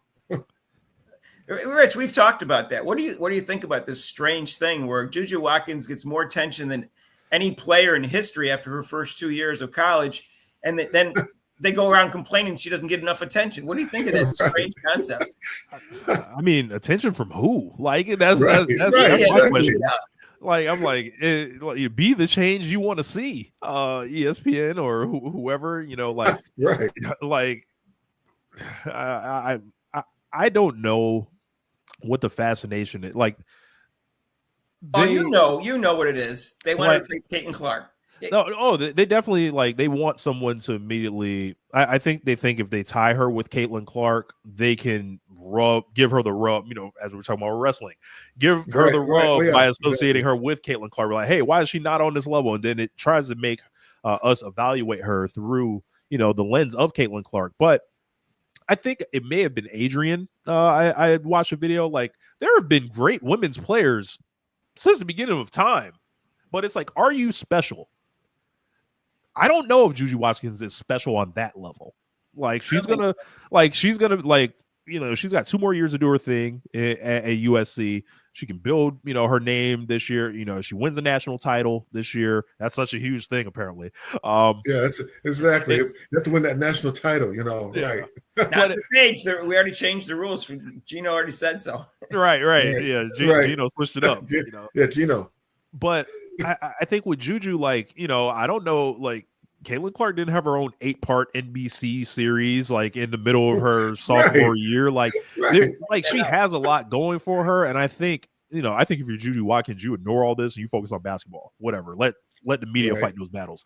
But for the media themselves, like, why are we not talking more about Juju Watkins? I don't know, man. Like, just do it. Like, I know, like sometimes you have the juice. We both, Mark and I both think that in the beginning of the year that really kind of hurt Juju Watkins because there was so much focus on her, and her game wasn't that great, kind of sort of in the beginning of the year. Now she's, like you said, she's finally playing basketball and playing well. But both Mark and I agree. There was too much pressure. At the beginning of the year with all this media and her pushing. They're always comparing. They're always comparing Caitlyn Clark. There's Caitlyn Clark, and everybody's comparing themselves to Caitlyn Clark. You know what's interesting, that Caitlyn Clark did so great last year, and she was like a Super Bowl champion. She got everyone's best game. Not just every player, but every team and every coach. She got everyone's best game. So I think what happened with Juju Watkins is they heard all this hype around her, and some of the players said, "Wait a minute, why is it all about Juju?" And they got their best game out of her in the beginning of the year, and she also felt the pressure. And I think that's why she got off to a slow start. Yeah, USC's offense looked bad in the beginning of the year. It just looked like they had two players that didn't necessarily know how to play with each other, with Kiki and Juju. And obviously their coach doesn't seem to have that. But then I think around that UConn game, something turned for them. There was, an early sign of trouble too. Like, if you guys remember the preseason game in Paris, like, they sent them all the way over to Paris. It was this huge spotlight game. They had like 300 people there. Like, there was just massive empty seats there. And it's just like, she's not as far along as a draw, as Caitlyn. And setting her up like this is not fair to her necessarily. So, like, like I said, Juju Watkins should ignore all of this. But if the media wants to create something, it wouldn't be the first time the media has created something. It's on them to do it. And they're trying to do it with that conversation. Why are we not talking about her? Like, well, Caitlyn Clark is kind of a once-in-a-lifetime phenomenon. We just don't have the answer. Yeah. She's boring. Anybody else is at this point. She's a boring player. I mean, they can't accept that. This is like, to me, this is like little children, where the one person gets a lot of attention and they're upset that one person is getting a lot of attention, even though they deserve the attention. And they're saying, well, if you got your person, we're going to get our person too. And we're going to promote the crap out of her. When in fact, Caitlyn Clark didn't promote the crap out of Caitlyn Clark. It ain't the promotion. It's the people who choose. Right. The media did promote her some, but not because they were just promoting her non-organically. They promoted her organically because the fans were promoting them organically first. They could tell by the Google searches. They could tell by the attendance. They could tell by the jersey sales. They could tell by the TV ratings that everybody wanted to know about Caitlyn Clark. So the media wrote articles about Caitlyn Clark, that they're just doing their job. But it wasn't. It was organic by the media. This is a non-organic media push of Juju. And it doesn't work because the fans are going to decide in the long run. I believe Juju is signed with Clutch Sports, so Clutch can pull some strings in the background somewhere to ensure conversations go a certain way. So I don't know. Well, I think they did a disservice to her, and I think they're going to continue to do this as long as Caitlyn Clark. No, I think for the rest of her career. Juju Watkins will be overrated and overhyped for her entire career because of her relationship in comparison to Caitlyn Clark. Because they're going to, even after Caitlyn Clark retires, they're still going to be overrating and overhyping Juju because they're still going to try to replace her and say she was the GOAT of the WNBA as opposed to Caitlyn Clark. And I'm not even sure she's going to be that close, but she might be because she's very talented physically. Are they both with State Farm? They are. Yeah, they both. So here's my commercial. I'm going to do a commercial for us right now. So here's the commercial with them. They get in a car accident. And they both get out. And then they, of course, both times, hey, Juju, hey. Yeah, they just go along and then they have dialogue. And they both go, like a good neighbor, State Farm is there. And, I think that'd be a great commercial if they have an accident. Well, Juju will get more votes, like when she gets in the WNBA than she deserves. Let's put it that way. That's all I'm saying. She'll get more votes by the press for MVP voting, All-Pro, and stuff like that. And she's already in the 2028 Olympic team. Let's not kid ourselves. That's already been voted on. Oh yeah, I think Paige is there too. Like we won't have any maybe I think Paige has to do something in the Man, like I was telling Mark, just look at the sophomore class. Look at that sophomore class and then the freshman class, right there. I mean, we were doing we talked about predictions and doing a mock draft. I was telling Mark, I said this draft, Paige Beckers would not even be the number one draft. It would be Juju Watkins. She'd be the number one draft. She would be number one over Paige, yes, overall, because of her size and durability. And right, and then Hidalgo would be second. I don't know. That's a tough one. Hannah's over 5'6". Over Paige before Paige? What do you think? Oh yeah, I picked Hidalgo over Paige. Let me know in the thread down below. Who would you draft? Yeah, I want to know what the people think. Yeah, so go ahead, Rich. Give us your opinion. I want then thread. Who would you pick? Draft Paige or Hannah? If Hannah was eligible to go out of the WNBA right now, who do you think, Rich? I honestly kind of like Olivia. I think she's getting left out a little bit here, but you're gonna draft her before Paige and Hannah. I think so. I think I would go. Whoa! I'm gonna go left field with it. I don't know. She's got a little bit of speed problem, Rob. I mean, Rich. He's gonna be on our showdown. We have to add him to our showdown, Mark. You would put her second, including those two players. Yeah, Betts, I'd probably pick Lauren Betts before Olivia Mile too. So yeah. So I'm not putting Olivia Mile second. If you put all the freshmen, sophomores, juniors, and seniors, I wouldn't put Olivia Mile second. Gotcha. You sure? Wait a minute. We left out my girl. Rick, you know my girl is. Audie Crooks, Rob's girl. Audie Crooks is my girl, man. That's my girl. She's got a nice. Rob, tell us what do you like about her game, Audie Crooks? She's only a sophomore. Her field goal percentage is phenomenal. It's great. Her field goal percentage is phenomenal. Even better than Betts. Her field goal percentage is phenomenal. Her game, she's a big girl, but she can still run the court. She runs the court better than Boston, that's for sure. Yeah, she does. I don't know about that. She needs to elevate herself, but I'm all for the diverse body types in the league. Like when I was growing up, I remember Courtney Paris was somebody that did a lot of damage in college. Yeah, she played for Stanford too. I watched it. I lived out in the Bay Area. I got a chance to watch some of the Stanford games with her and her sister, her twin sister. You know, Nneka Morrow, if I'm pronouncing her name right, I'm not sure if I'm pronouncing either part of her name right, but I think she's an interesting prospect because her big thing is she's a forward. She's only 6'1", but she's a tenacious rebounder like Angel Reese. So how will she do in the WNBA? I think she's going to do fine, but like how fine is what I'm saying. How good will she be? Because she's undersized and, but she has that physical game that you need in the WNBA right now. I'm hoping that changes a little bit, but anyway, so I think she's an interesting prospect. We'll see what happens. What is she? Is she a junior? What is Nneka Morrow? Anyone know what she is? Morrow is a junior, I believe. I believe she's a junior. Anybody know? I'll have to look it up. She's a junior. I think she's a junior, right? So she's not coming out this year. Flajay Johnson, I think, will be a good WNBA player because of her athletic ability. Oh, yeah. And quickness and long arms and everything like that. She plays more than she is. Yeah. Because of her long arms. But why I brought this up, why I brought the sophomores up, because we're talking about the Olympics.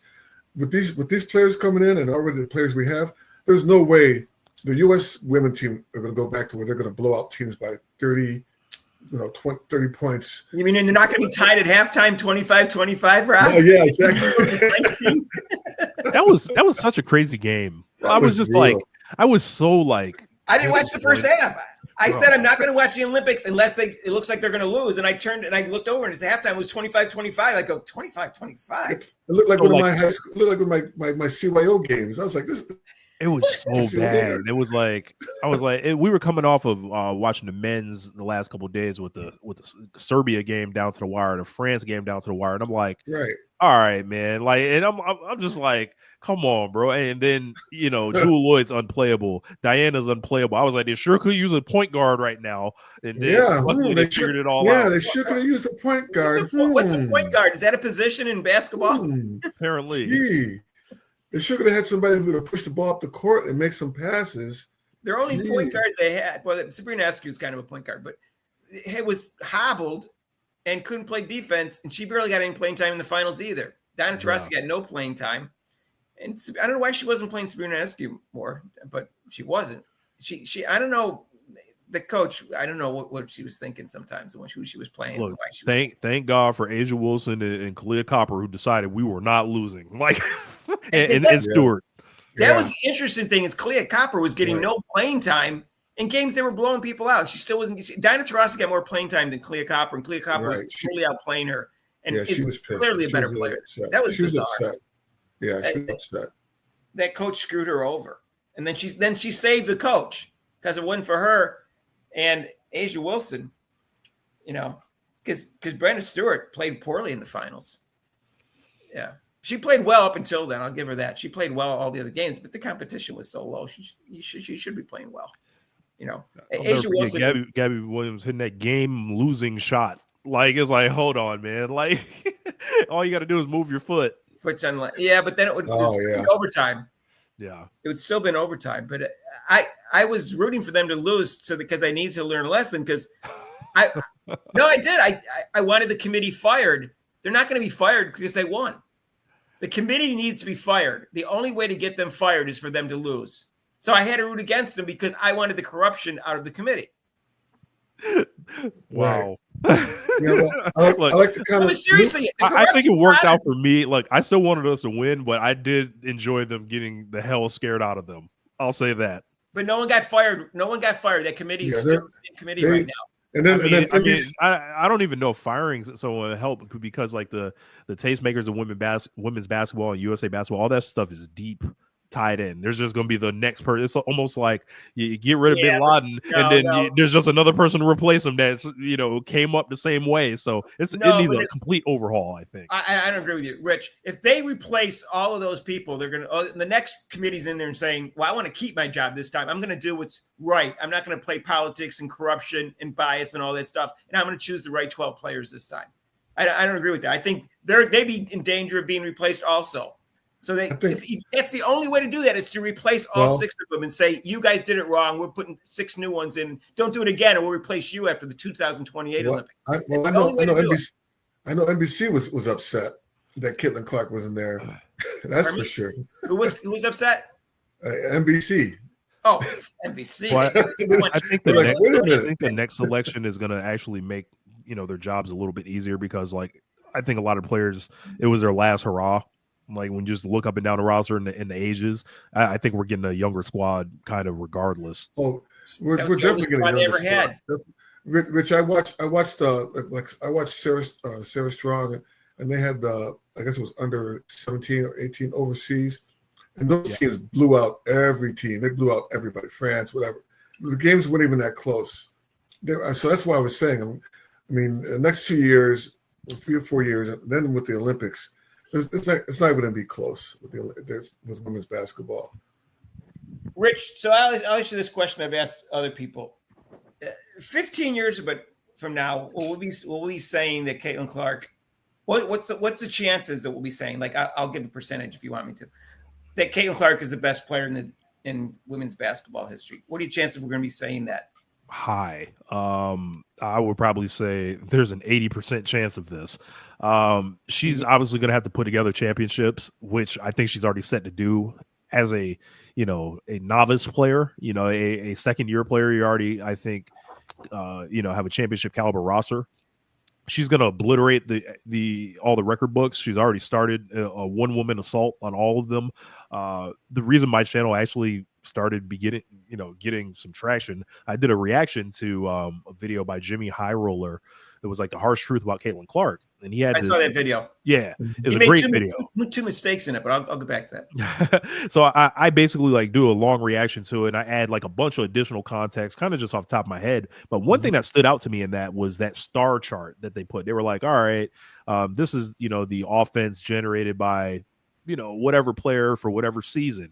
And you would go through it and it's like, oh, okay, I remember hearing about that Diana Taurasi 2009, 2006, Maya Moore, Cheryl Swoops, and then they just keep going. They're like, all the way up here is Caitlyn Clark last year. So it was like, yeah, I think we're looking at a high chance of this being like she's going to have the cultural impact.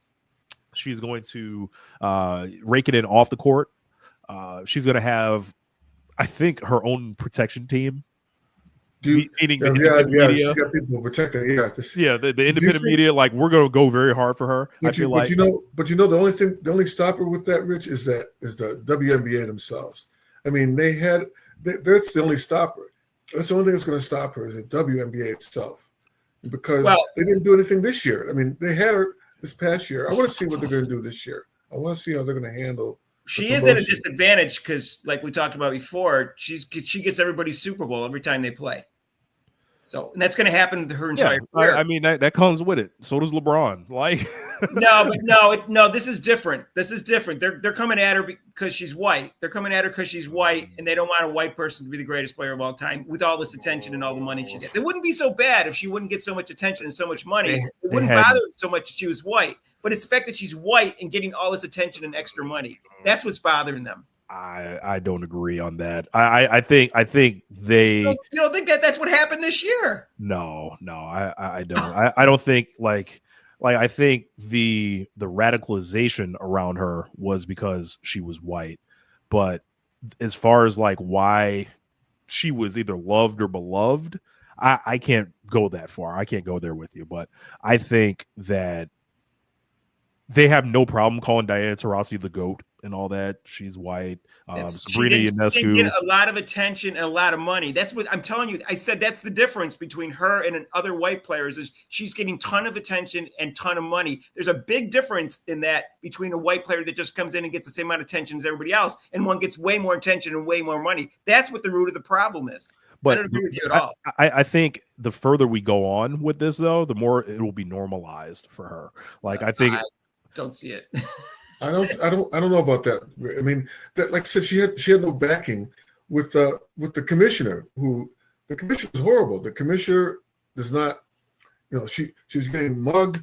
All these things were happening to her, and then she with the social media, and then with us fans, they even went after Caitlyn Clark fans to make us like we're the bad people. Oh, they're saying these bad things.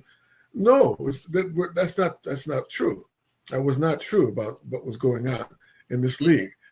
Yeah, Rich, I think you're in denial. In fact, I understand what you're saying, but this is not the same situation. It's a completely different situation than before. Because Diana Taurasi no one outside the basketball. I knew who she was because I followed sports, but most people didn't know who she was, and most people didn't know she's considered the GOAT by some people.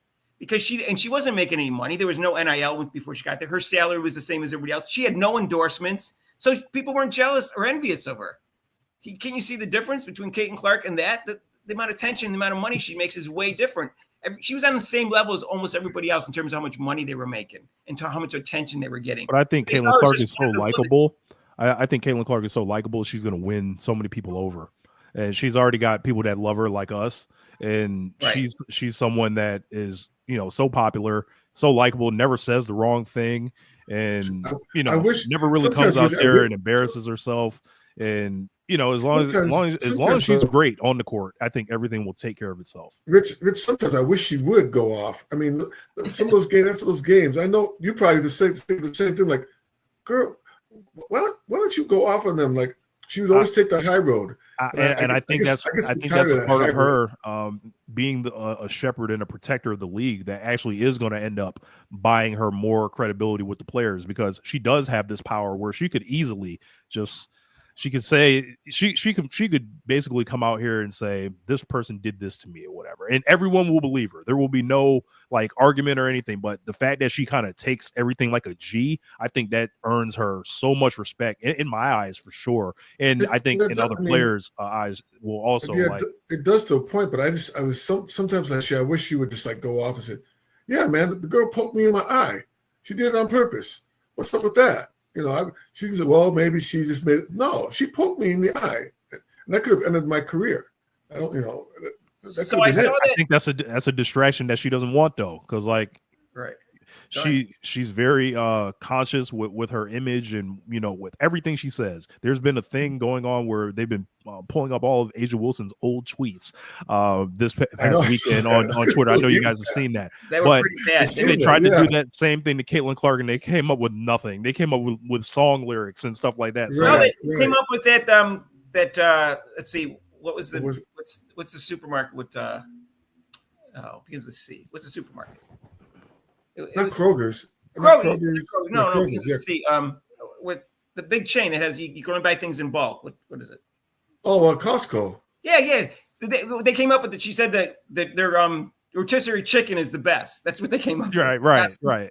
And actually, I'm a member of Costco, and the rotisserie chicken is good, but it tastes like any other rotisserie chicken. But they're only $5 instead of $8, so it's a good deal. This is the video that you're talking about. Jimmy High Roller, I like his videos. He's got a great voice, by the way, and he does video. And he made a couple mistakes in it. One, if you see that chart, she left out, if you saw the listing, he left out Asia Wilson for some reason, but then he was on the chart where you see the stars and everything. He was on there. So he made a mistake. And he also said that she was only 21 out of 24, and it was really 22 out of 24 and the revenue. He made two mistakes in the video, but I just happened to catch it because I know it. So this is the points generated that you're talking about. And this is last year. And then there was one that you saw on the star that had to do with Diana Taurasi, and that was slightly higher. I think it was around 34. But as you can see, she's 38.3. So this is the best all time, not just this year. This was the best all time. So what I did is, because people are always talking about her turnovers, and this is just points generated. Like if someone gets a 3, you get 3 points instead of 2. So this wasn't just adding 2 points. It was adding like 2.25 or 2.3 or something, plus to every assist.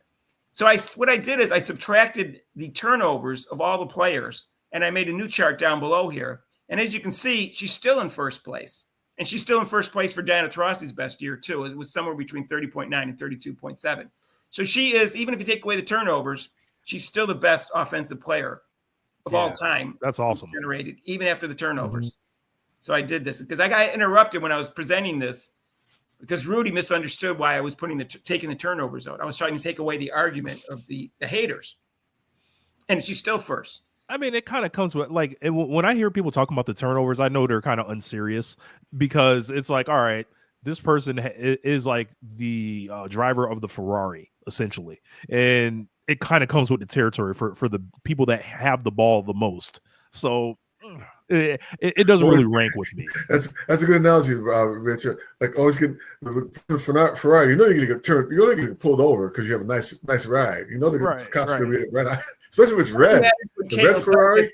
Because it doesn't bother the same people who are Juju Watkins fans that she has more turnovers and assists. That doesn't bother him at all. Not a playmaker at all. Like, and I think that's the next step in her game. So, But one thing I do like about Caitlyn, like I know you had talked about earlier, is like I like the fact that she's not soft.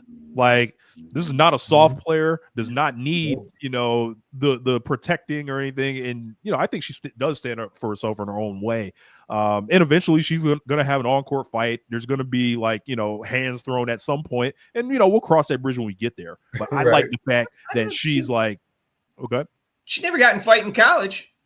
4 years, and she got physical. They were physical with her in college. Yeah, I think the stakes are higher here, though. No, I understand it could happen. I'm just saying it never happened in 4 years in college again. She always didn't go over the line. And I've watched her since she was a freshman. I got really lucky. Carolyn Beck said the most exciting women basketball player in the country is like early in her freshman year, like 3 games in, is Caitlyn Clark. So I said. She shoots logo threes like Steph Curry. So Stephen A. Smith didn't make that up. Carolyn Beck said it first. And when you started watching her for that, and every time I've watched her, the physicality always starts with the defender. And then if she doesn't get the call, she says, "Okay, if they're not going to get the call, I'm going to push with my arm. I'm going to push them. I'm just going to do what they're back to me until there's a foul call by one of us." And that's all she does. I've never seen her be dirty ever. Right. There's a videotape of her like supposedly being physical. They're calling it dirty, but they don't show what happened before that. I've watched her for 4 years. She's never started it ever. I'm not saying she never did. I never saw it. I've watched about 150 of her games. Mm-hmm. And Mark, and when you talk about the turnovers, when people mention that, you're right. When they talk about Caitlyn Clark, say, "Oh, what about the turnovers?" The WNBA when they cause her to have a turnover. So when she passes the ball and her player fumbles the ball out of bounds, that's a turnover. I go, that's not a turnover. That's the other player's turnover. How can they give that to Caitlyn Clark as a turnover? I looked it up, and according to the NBA rules, which are the same rules for the WNBA, if the pass is there, it's supposed to be like baseball. Whoever made the mistake, if it's good enough pass, it's not a turnover. But every time it's not caught, they give her a turnover. Give her a turnover. I think we need some advanced stat nerd to go through the footage and find all the real numbers. What I'd like to see is, do they give everybody else a turnover automatically in the league anytime it's not caught? Because that I don't know. I didn't search into that. I mean, assists and turnover stats, home arena juicing. This stuff goes back. Rob can tell you, Oh yeah. Okay. In the All-Star game, many a time I went to the scorebook, and I'm going against a team like, how come they only have 2 fouls and we have 20? What's up with that? In the All-Star game, she had 2 turnovers. Neither one of them should have been marked as a turnover. One of them, she made a bad pass, but they kept possession of it. So there was no turnover. And the other one is the 24-second clock went off, which they changed the rules in basketball. You used to be whoever had the ball left when the 24-second clock was given a turnover. Now it's a team turnover. So she was given 2 turnovers in the All-Star game, and neither one of them were technically turnovers. That's how bad it is that you didn't give her turnovers. Yeah, it's brutal. It's freaking brutal. And think about especially for poor Caitlyn in the beginning of the year. Like you said, she's one of the best passers in the game. And my coach, like I was telling Mark, when I played basketball at the same high school, my freshman coach would say, like, if he's not looking, hit him in the head. So that's what she was doing. They couldn't handle her passes. So, I mean, those were turnovers, but not her fault because the players weren't expecting those nice passes. Yeah, back to your question about the GOAT thing. I was gonna say, like, I think she's gonna assault the record book so much, it's gonna be just undeniable. I think the scoring and assist stuff is like, it's gonna be so out of this world. Like, there will be no historical comparison. There will be no present comparison with her. And if she runs up a couple rings, put it away. Rich, I'm sorry, Mark. Rich, what is your we all predicted what she's going to be, or 3 things going to be: scoring, assist, and rebounding. What do you think she's going to have this year? This year, I'm going to say she's probably going to go up to like 22 points a game. I'd say she'll probably lead the league in assists again, which I think she did it last year with 9, if I'm not mistaken. 8.4, 8.6, or something like that. If she goes up 1, she'll do a double this year for sure. As far as the rebounds, probably 5. Like, she'll have like a couple drop to her. Yeah, I have 22, 10.5, and like 5, between 5 and 6 rebounds. I'll go with 5.5. And I think her shooting percentage is going to go up like 40%, like 0.4%. I think her 3-point percentage is going to go up for sure. Threes and like 0.45 or 0.46 for shooting percentage. And for assist, I definitely had her she's going to get double doubles. Unlike, these are real double doubles. Unlike Angel Reese, she's going to have double doubles on the assist, which is harder to do than throwing the ball to yourself off the rim when you miss. I wonder if people will try to count double doubles as a special number next year. Well, in terms of what you're talking about, the GOAT thing, my theory is she's always going to attract free agents. So she's always going to have a really good team. And she's now with a good organization. Well, she's with the same organization, but now they have the right organization in place, the right administration in place. So I put a video out, and people say, why you jumping the gun? I go, well, if after she wins 2 or 3 MVPs and two or three titles in the next 3 years, anybody can predict how great she's going to do later. So I put out a video and said she'll be the first woman to win 5 MVPs, because I think A'ja Wilson probably has another MVP in her. Whether she deserves it or not is another story, and that'll give her 4. And she'll be the first one to win 6 championships, because some woman wins 5 championships. I forget her name. She's not one of the really famous players. And so I think that's what's going to happen. And at that point, what are you going to say? And it's going to be that increased visibility, the larger, tougher league at that point, a more popular league she's going to be doing this stuff in, a league where more money is, generated across the table. So she's going to have a lot of different arguments. I think basically no one that's come before her will be able to really have. Like, bring out Cynthia Cooper if you want, but like, it'll be hard for the WNBA to deny her this time. I mean, with all the stats and what she's going to do, it's going to be harder for the WNBA to really, or the W as they call it, to which I hate. Also, the W is going to change. It is going to change to a guards league. Like it's headed that way. No, that's what we're hoping. But they have to start calling the game less physical for that to happen. Otherwise, the forwards are all because that's why Dennis Rossi, I'll defend her a little bit. She only got one MVP, but that's because all the guards don't get MVPs except for her and Cynthia Cooper. That's 27 years. Mark, that's why I said 60 games is too much with the referee and the physical and can't make a layup. Oh my gosh, it'd be clean it up. Just clean up. I saw a funny comment from Duke Lombardi. He said Asia Wilson can collect more rebounds with Lloyd shooting 27%. Jesus Christ. Wilson, what? You're right about that. That's great. Oh, yeah. Is that what she shot from 3 last year? I believe so. Yeah. I mean, she had an awful year. She'll probably do better this year, but she's getting older now, right? Isn't she over 30 now? She's like 31, 32, something like that. So she's on her downside. Yeah. Nneka Collier, though, is going to be on a mission this year, and I think she's the number one competition for Caitlyn Clark in the MVP.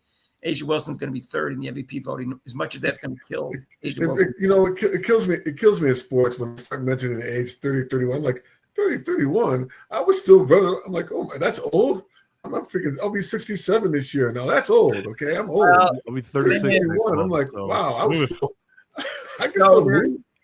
There is this famous statistician and writer who's a baseball guy, Bill James, and he figured out this is about 20 to 25 years ago. So it's changed by 1 year, I think, since then. That in all the team sports that he studied all the team sports, and the players' 5-year peak is all 25 to 29, except for quarterbacks, of course, and maybe running backs because they're just probably younger. But other than that, it's all very consistent in all the team sports. He figured out. And now because of medical stuff and science and nutrition, it's more like 26 to 30. So if you think of the person's prime, that's what it is, 26 to 30 right now for team sports, except for athletes. I was born the wrong era then, Mark. I could have lasted a little longer in basketball then. Oh, man. Right. So 31 is downhill. Maybe you weren't playing in those Chucks. Quarterbacks. Yeah, I got the Chuck Taylors. I got my Chucks. I played in Chuck. I know. I played it. They were $9.99. They were $9.99. Tyler knows that, and she's going to be gunning for her MVP in the next few years because she hasn't had I had no arches, flat. Man, tough. And that in the Pro Cats. I had the Pro Cats too. I played most in the Pro Cats. You used to be able to buy sneakers 2 for $5. These nickel and dime. My mom tried to buy me these Bobos. We call them Bobos. She tried to buy me these Bobos out of the thing, like the plastic. They were so bad, the plastic melted on the asphalt. I said, Mom, I don't want these things. During the summer, I'm like, I don't want these things. Yeah, got famous for basketball players because they were higher up, but they didn't really offer that much more support because they were there. You know where Chuck Taylor came from? He was a salesman for Converse. He didn't play basketball. He was a salesman for Converse, and he was selling Converse out of his trunk of his car. So they decided to put his name on the sneaker. One other defense of Caitlyn Clark with her turnovers, and you can put this anytime you talk about turnovers. She got the worst whistle I've ever seen in the history of basketball. And that, believe it or not, haters don't want to hear this, that could be a lot of turnovers. Let's say I get fouled. I get fouled, and I would have completed the pass if I hadn't got fouled. That's a turnover. If the foul's not called, that goes as a turnover. But if the foul gets called, it's no turnover because there's no play. So when that happens, when she got trapped, sometimes she got fouled, there was no foul call. That wasn't a turnover if they just called the foul. And that can happen all the time. I saw like 5 or 6 times where there's a kick ball that they didn't call, but it was a turnover because the kick ball made the ball get loose and they didn't get the ball. Wasn't called. The kickball wasn't called. It was a kickball. There's probably a significant amount of if they'd seen weird, little. They never miss that in the NBA. Somehow they miss it in the WNBA when Caitlyn Clark passes. They miss that. They somehow miss a leg or a foot. I don't know how they do it. Yeah. There's an agenda there. All eyes are on them this year. I think this is going to be one of the most interesting seasons in WNBA history. I think so. Like I think probably like the first 10 years of the league, I was hardcore. I was on it, and then I kind of fell out of it a little bit. Just kind of followed the big players. But coming forward, like I've been liking to say, there's no surprise this year. Like we know what the fan engagement is going to be in these games. We know with the ratings, we got an idea of where that's going to go. And I think the players have largely like fallen into their natural place. Like, because I don't know if people saw Caitlyn Clark being a top 5 player in the league last year necessarily for on day one. My man Mark did, but everybody's not like Mark or Rob. But this year they got no excuse. Yeah. So man, I can't wait for this thing to start. And do these videos. It's gonna be great. To be. It's gonna be popping, man. It's gonna be popping, and we're gonna be out here. And be sure to join us to get. I hope we can keep this going. This Absolutely. is a really good format. That's why I'm confident in my projection of her, because I got her first year completely right. And I'm not bragging. I'm saying this was fairly easy to see. Oh, yeah. She's a generational player. I said she's not going to be the MVP. She's going to be first team All-Pro. She's going to go 20, 10, and 6, and she went almost identical to all of that. And we said they would make the playoffs. Rob said the same thing, although he had 8 rebounds. But we said they would make the playoffs but wouldn't do anything. And we got that like 100% right. But it wasn't hard to see if you weren't a hater. Correct. It was only hard to see if you were a hater, if you thought she was just another rookie or just another first-round pick. No, she was unique. And if you weren't willing to accept that because of the fact that she was a white person getting too much attention and too much money, then you're delusional. Oh, you don't know basketball, because the way she makes everyone else better, you have to be able to see that. Those aren't even. Well, that's what they said to us fans, Caitlyn Clark fans. We don't stick. It's almost like you guys don't know about basketball. What are you talking about? You know nothing about basketball. I found Caitlyn Clark fans to be really like I think Caitlyn Clark fans come from a couple different places. There are people that definitely wanted to, tie it to something else that didn't have to do with basketball, that loved her, right? But the most people that I've interacted with are hardcore basketball fans that were longtime NBA fans, saw something unique in Caitlyn Clark, liked how her whole entire get down, and kind of seen the way the last 15 years of the NBA went. And we saw like what player was able to, like in Steph Curry, like able to kind of bend the game to the arc of of themselves. There's no reason this wouldn't happen here. It's like I've already seen the movie. Like it happened in a tougher league, a more competitive league. That's the whole thing. That's the whole thing, though, Rich. We'll see. This is to me, this is the year, make or break year for the WNBA. If they don't promote themselves, if they don't promote Caitlyn Clark, if they don't promote themselves and then change, like Mark, we keep on harping on the referees and the way the game is played, it's going to turn off people. They already turned off people last year. It's going to turn off more people because they're saying, "Look what you got! You have this great product. Yeah, you're messing. I can't swear, but you're messing it up. You're messing. Rich, I have seen this movie before, and so has Rob, because we saw Michael Jordan, and I remember arguing. I was in law school. I remember arguing with a couple people in law school. These were smart guys that knew sports, and I saw him in the fourth year in his league. He was the MVP, and I said, I was like 30 years old. I said, he's the best player I've ever seen in my life. He's going to be the best player of all time. And they go, no, he's not. He's not even the best player in the league because he hasn't won any championships. I so he just won MVP. I go, he's the best player in the league. The championships will come. And they kept saying, no, you got to have a ring. Look at Magic and Larry. I go, no, he's going to be better than Magic and Larry. And we argued about this every year. And every year the argument got better and better on my side. And I think so. I feel the same way about Caitlyn. This is not hard to see. Michael like Jordan when she's 27 years old, imagine what she's going to be doing. Right. It's crazy. Abusing people at that age. But I'm saying Michael Jordan was not hard to see that he was going to be the greatest player of all time when he saw in the fourth year, because his defense was great as well as his offense. He just had to figure out how to make his teammates better. And as soon as he got Phil Jackson, he figured that out. Right. And the same thing with Caitlyn. This is not hard to see. All she got to do is improve her defense. Her turnovers, they're going to go down this year. So all she got to do is improve her defense, and everything else is going to take care of herself. She's. I mean, like I said, she's going to. I mean, I don't know why people don't think she's going to go off or she can't be. That's a scary thing. She can be better. She can be better than she is now. I'm like, wow, okay. Okay, wait a minute. So someone just said, don't let Rich get away with I'll pull this up if you don't mind, Rich. Don't let Rich get away with saying some CC fans were trying to tie it to something else. So explain what that means before we discuss. Oh yeah, you guys can just take a look at my comment sections, like some of the vitriol towards like the players in the league, or just some of the language that's used. Like it's no secret. Like you guys know what that stuff is. Yeah. And it's unfortunate, like, because I want to come at it and talk about it with basketball first. What do you mean by? I don't know what you mean by this. What do you tied it? What were they tied it into? Well, the whole thing with her political beliefs, or what they may or may not have been.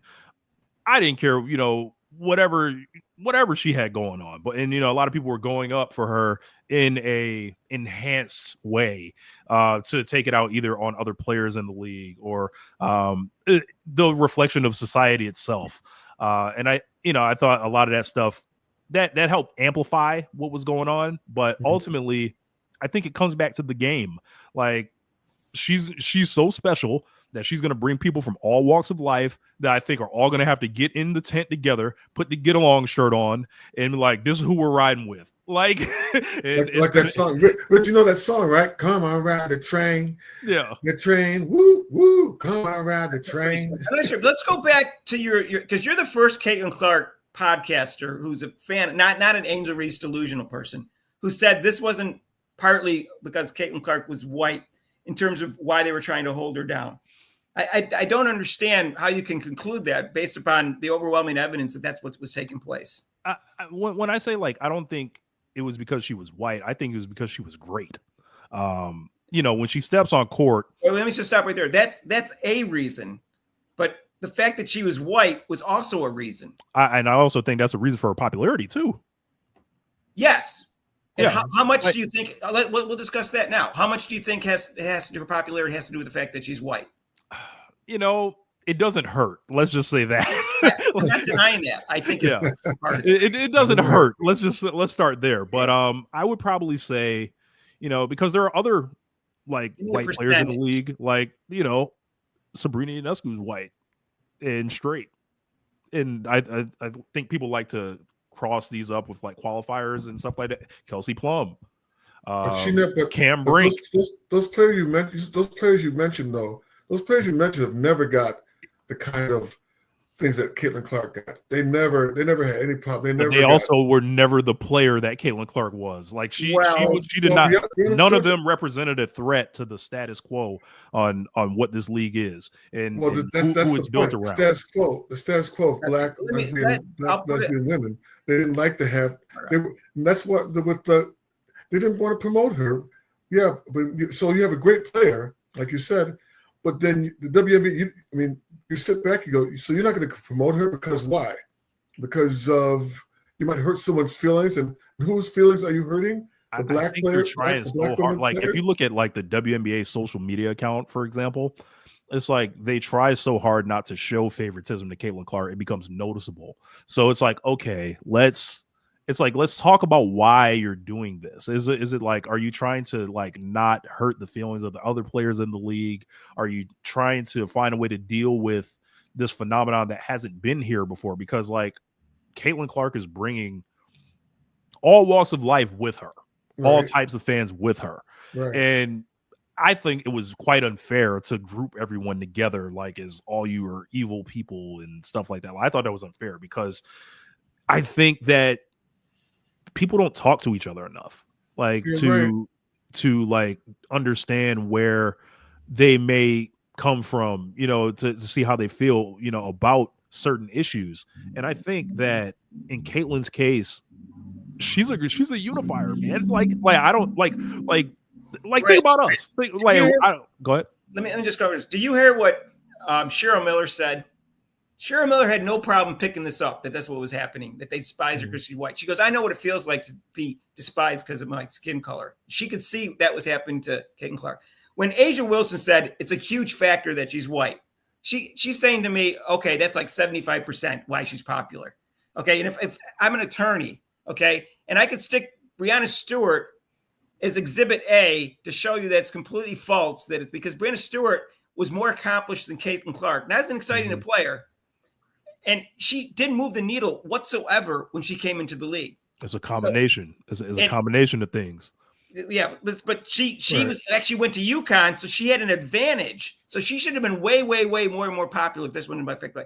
In fact, so I'm saying I think she's a little bit more popular because she's white. It's going to happen with every white athlete in this country because the country's 60% white and 13% black or whatever. Correct. And in basketball, it's going to happen even more. Larry Bird was a little bit more popular because he was white than if he wasn't white. Right. Okay. So I accept like 10% of the popularity as Caitlyn Clark, and maybe as high as 20, maybe as low as 1. I accept that she's slightly more popular because she's white, but that's only a little bit. Her popularity is like 100 times more than everybody else. But Rich, you bring up a good point with the way social things are now. I work with a lot of young, and they have to be white, young white men. And with me growing up, I went through civil rights. I know exactly. I mean, our country they voted for me to vote. They had to pass a law for me to vote. But what's cool, what I like about the younger generation. And you notice it with I mean, I'm sorry to get political, but when Obama was president, I cried. But when the young kids, when he became president, they were like, "Oh, he came pro." They didn't go immediately the black president, which he's mixed, but they didn't go black president. They just said, "Oh, well, I have a teacher who's Chinese who teaches social studies. I have a gay teacher who teaches math." They didn't care about what whatever transgender. These young kids, that's why I like them. They don't give a crap. It's only this older generation that care about all that stuff, that's what's happening now. So with Caitlyn Clark, with her, when they had this literally, I mean, she was getting on the court and off the court. She was, like you said, she's tough. She's tough mentally because I don't think a lot of players would have been able to last the season without, like I said, going off or having a mental breakdown from getting hammered on the court. And then getting hammered off the court, and then the league not even backing you. The league they're not even promoting you, which is really strange for me. That was and so it had to be, like you said, there's a lot of factors, but definitely what Mark is saying, I agree. It's a racial thing. They didn't want to upset the black players, and that's too bad, But for me, I'm like, okay, if I have the best player in the league, I don't care what color she is, I'm promoting her because I want to make money. The bottom line is to make money. I've been watching That's my life. I'm making money. Rob and I've been watching sports since 65, since I was 6. Rob's like 16 months older than me. And I can't remember, I don't know what happened before that. And I'm not comparing this to Jackie Robinson because what he went through was way worse than what Caitlyn Clark went through. But I'm saying since that time, I'm not comparing it to that. I just want to make it quite clear. Since that time, as far as I can know in history, this is the coldest reception a rookie has ever gotten since Jackie Robinson. Again, I'm not comparing it to Jackie Robinson. It was much worse. He got death threats. But this is the worst since Jackie Robinson. That's since 1947. This is the worst reception a rookie has ever got in the history of American sports. There must be a reason for that. And I'm telling you, the reason is because this white person, who's also good and exciting, got way too much attention and too much money, and they couldn't handle it. There's other reasons besides it, but that's the main reason that you get it. They couldn't accept it. People think it's their ideology, whatever. It doesn't matter. It's because of jealousy and envy of a player getting too much attention. I mean, it's crystal clear what's happening here. They hate her. And it's made more the black players than white players. But the white players are jealous and envious of her too because, again, too much attention, too much money. Right. They didn't stick up for. Yeah. They didn't stick up for her. She was almost like on an island. But then what's cool though is that finally the league, like you said, Rich. She let her game speak for herself. She came out and she's played her game, and then the players started going, "Whoa, she got game. She can play." I'd like to. In fact, now that's why they have the free agents now. I want to play. I want to play with her. I would have if I was. I'd like to play. I'm like, oh, I'm going to cut through the basket and I'm going to get a pass. Unlike other players, I'm cutting through and they don't even see me cutting through the basket. Or if I'm open, they're not going to pass. She sees me. She sees the court almost 180. She can see the court and pass the ball and make me better. That's the whole thing. That's the first person that's going to see this stuff is the players. Like they be like, hold on, like Mark was saying, they're going to get free agents from now to the end of time. And I think that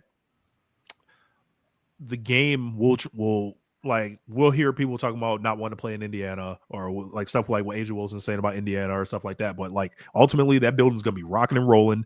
That team is going to be super popular from coast to coast, and all those, and whoever is next to Caitlyn Clark, you're going to go down as a Caitlyn Clark legendary teammate at that point. Like I feel like that stuff is much more virtuous, valuable, and also more ultimately important to players' legacy.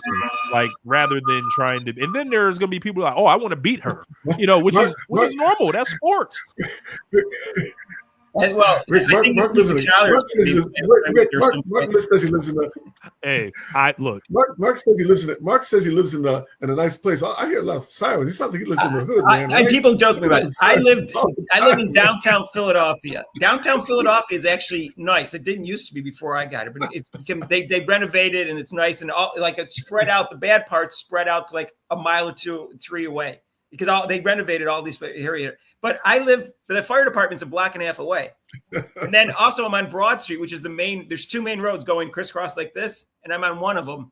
And there's all these cops go around. They have to get to the other side of the town or whatever. So there's all these sirens. We're recording. It happens all the time. So I want to report this conservative outlets try to use CC for their agenda, just like left-leaning media try to justify CC hate.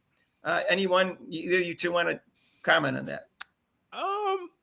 So I would challenge people to I don't think he's necessarily wrong. If you just type in Caitlyn Clark under news in Google, sometimes when I do my videos, I'm like, all right, under what? Like, if you just Google Caitlyn Clark and then you hit news, right? Right. You'll see whatever outlets are reporting on her or whatever, and then you'll see the outlet and the style of writing that they'll use. Some will be more inflammatory than others, and I think Nuke has a point there. Sometimes there is an agenda, yeah, but I think we're all smart enough to either see what that agenda is or just cut through it and actually get the information that we're looking for. Well, I think when she, which I guess she liked a tweet by Taylor Swift when she was talking about voting and who she was going to vote for. But she also talked about registering to vote. But when they saw her like that tweet, they're saying, oh, okay, maybe she's a Democrat. And some of them didn't want to follow her after that because they thought she was a Republican because they were very far left, which I am too. And so they thought she was because the very far left is the one that was giving her a hard time. Right. And that's like what I was saying earlier. Like some people tied themselves to her and like, yo, this is what I'm down with. This is why I'm down with it. And it's like, you can be on whatever side you want with it. But like, ultimately we're watching basketball. Like at the end of the day, like it comes back to that. Exactly. You're watching basketball. Right. The people who didn't want to watch her after she said that statement are the people that he's talking about right here.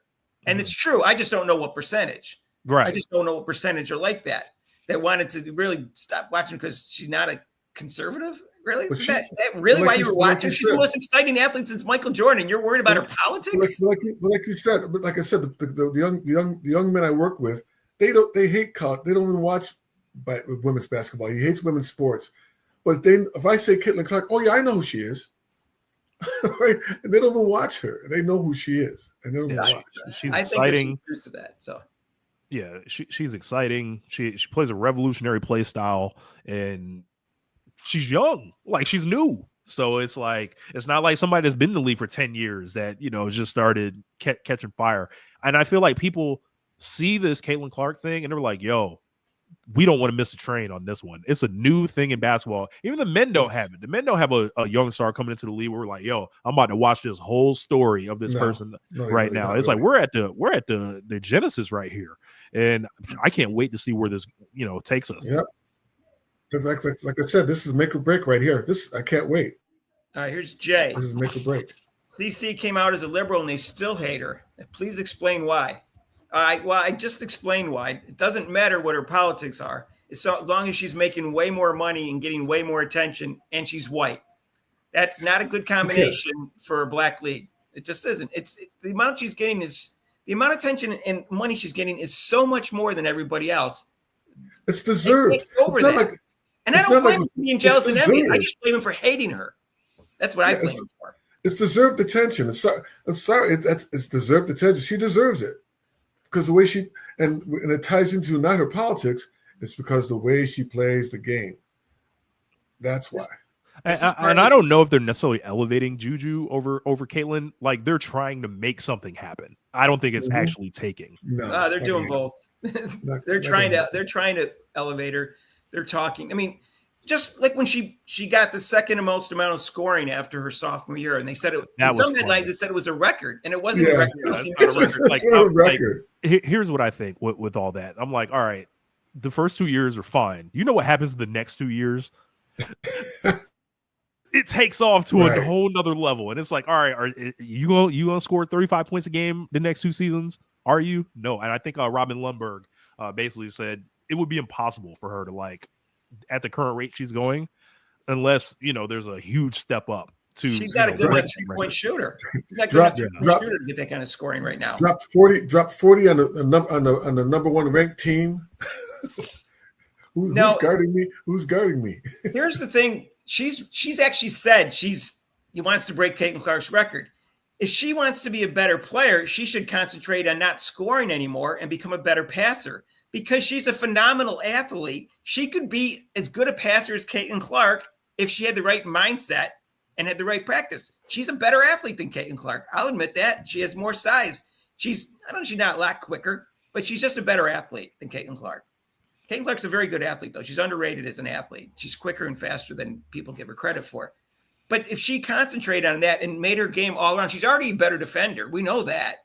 So if she concentrates on that and just continues to score at the same rate, she's much better off as a player. If she wants to be as good as Caitlyn Clark, she needs to improve her passing. And the way to do that is to not try to score all the time. Yeah, so now I'm looking at the comments, which they bring. We're talking about. We can switch to college basketball. You got Flag. Is he going to get the same kind of like Caitlyn Clark? No. What comment you want, Rob? When he goes into NBA? No, because the thing was, Caitlyn Clark is Jordan. Cooper Flag is just white. Like it's like we're not watching the next evolution of the game with Cooper Flag. Cooper Flag plays like tons of people in the league already. Like he's just white. He's just a great white player. That's true. There is nothing exceptionally exciting about him, but I will tell you he has the most mature game I've ever seen on an 18-year-old. I'm not saying he's better than LeBron James. I'm saying his game is more mature overall than LeBron James. LeBron James is a phenomenal athlete, so I don't think he's going to go down as great as LeBron James. But Cooper Flag is the real deal. He will be one of the 25 greatest players of all time when he's done. He might not be compare him to one, but he's the real deal. It's just the Great White Hope, or the second Great White Hope, because there was Chet Holmgren. Chet Holmgren. No, he's the real deal. He's very athletic, but not super athletic, and he plays an all-around game already at age 18. He's supposed to be in high school right now. In addition, he's very composed. You watch him. He doesn't worry about foul calls and get the foul calls. He's very composed. He's good under pressure now. He wasn't earlier in the year, but now he is. He's the real deal. He's not overhyped. In fact, I'm glad they haven't overhyped him this year. They've hyped him, but not like crazy. It didn't go crazy. Maybe they learned their lesson from Caitlyn Clark. I don't know, but he's not overhyped right now. So I don't think you watch Cooper Flag and it's like, all right, remember when Zion Williamson was at Duke and he's just jumping out the gym and it's like, it's Zion and we got the mixtapes and everything. Like, I'm a Duke fan. So like, it's been a totally different thing with Cooper Flag. It's like, he's just awesome. They just win. It's real boring, quite frankly. Like, no, I'm not saying he's super excited. I'm saying he's a very mature game for 18. Most mature I've ever seen, clearly, not even close call. So in our comments, Bobby Yu makes a good point. He asked if, like we usually do, if Caitlyn Clark was black, would she still be hugely popular, but a phenomenon? Would the Caitlyn Clark effect be, if she was black, be the same thing as it is now, the Caitlyn Clark effect? You asking Rich that? I don't think it would be to this level. No. Okay. I already answered that by saying the whiteness is 10%. So I'm saying yes, but it would be 90% of what it is right now. It could be 80%. It could be 99%, because I already said between 1 and 20% is why Caitlyn Clark is popular, because she's white. So my answer is almost somewhere between 80 to 99% he's popular. Because it's really people don't care when Michael Jordan played. The white community accepted him as this exciting, great athlete. And sure, if he was white, would he have been a little bit more popular? Yeah, but how much more popular can an athlete be? They had Larry Bird. Pardon me? I mean, they had Larry Bird. When Larry Bird came in the league, I didn't think, even some of the players, when Larry Bird came in, I lucked out and got a chance to see him play. And my thing was like, who is this white dude? And then I saw him get the ball in the corner, and he drained the three-pointer. I said, okay, he's going to be good. this guy's Jordan going to be good. has been the most popular athlete in not right now. It's not Lionel Messi is right now because Michael Jordan's so far retired. But he was the most popular athlete in the world by all sorts of studies for a 30-year period. If he was white, how much more popular could he be than the most popular athlete? Like we're talking about, we're already over. Talking about 10% more popular in this country if he was white. And so same thing with Caitlyn Clark. It's the same thing. We talk about that, Rich. How like if the WNBA doesn't succeed, Caitlyn Clark should like and say, forget you. I'm going to form my own league, or I'm going to go over to Europe. She would blow up anywhere. Europe, Asia. Unlike here, people. She would blow up anywhere else. She's already blowing up over there, Rob. People from all over the world know she is right now. More. I mean, even more. Christy Brennan got emails when she was in the Olympic team from people from like New Zealand all over the place. Her email list got all sorts of foreign countries like, what do you mean she's not on the team? We thought we were going to watch her in the Olympics. Now, some of that stuff with Christine Brennan and like some of the reporters around her, that stuff is nasty. Like, okay, wait, hang on. Okay. Yeah. I can't stand when people tell me this. Okay. Do you want me to, Charlie, give me your email, I'll give you a link so you can go Google this. There's been all sorts of studies that show he was the most popular athlete in the world for 30 years. Him, along with Muhammad Ali, was the most popular athlete in the world for 30-year period. Yeah. I'm not making this up. This are all sorts of studies that did this. Let me help you out, Mark. Let me help you out, Mark. I already know. I've seen it. Several studies. I told this story when I lived in Rich. I lived in Taiwan for 9 years. Oh, nice. And so I could still kind of play basketball. So there was a bunch of people playing basketball, and I walked out on the basketball court, and they literally stopped, and they're like, "Whoa!" And they're like, "Oh, Michael Jordan! Oh, Michael Jordan!" I'm like, so that I had the basketball, and I shot once. They clapped, and then they wanted to play me. They were calling me Michael. So yeah, Charlie, you're wrong. They were still calling me Michael Jordan. So he's definitely still popular. So, Charlie, you can look it up. He wasn't just popular when he was playing. He continued to be the most popular athlete in the world long after he retired. And if you give me your email, I'll do the research and send you the links.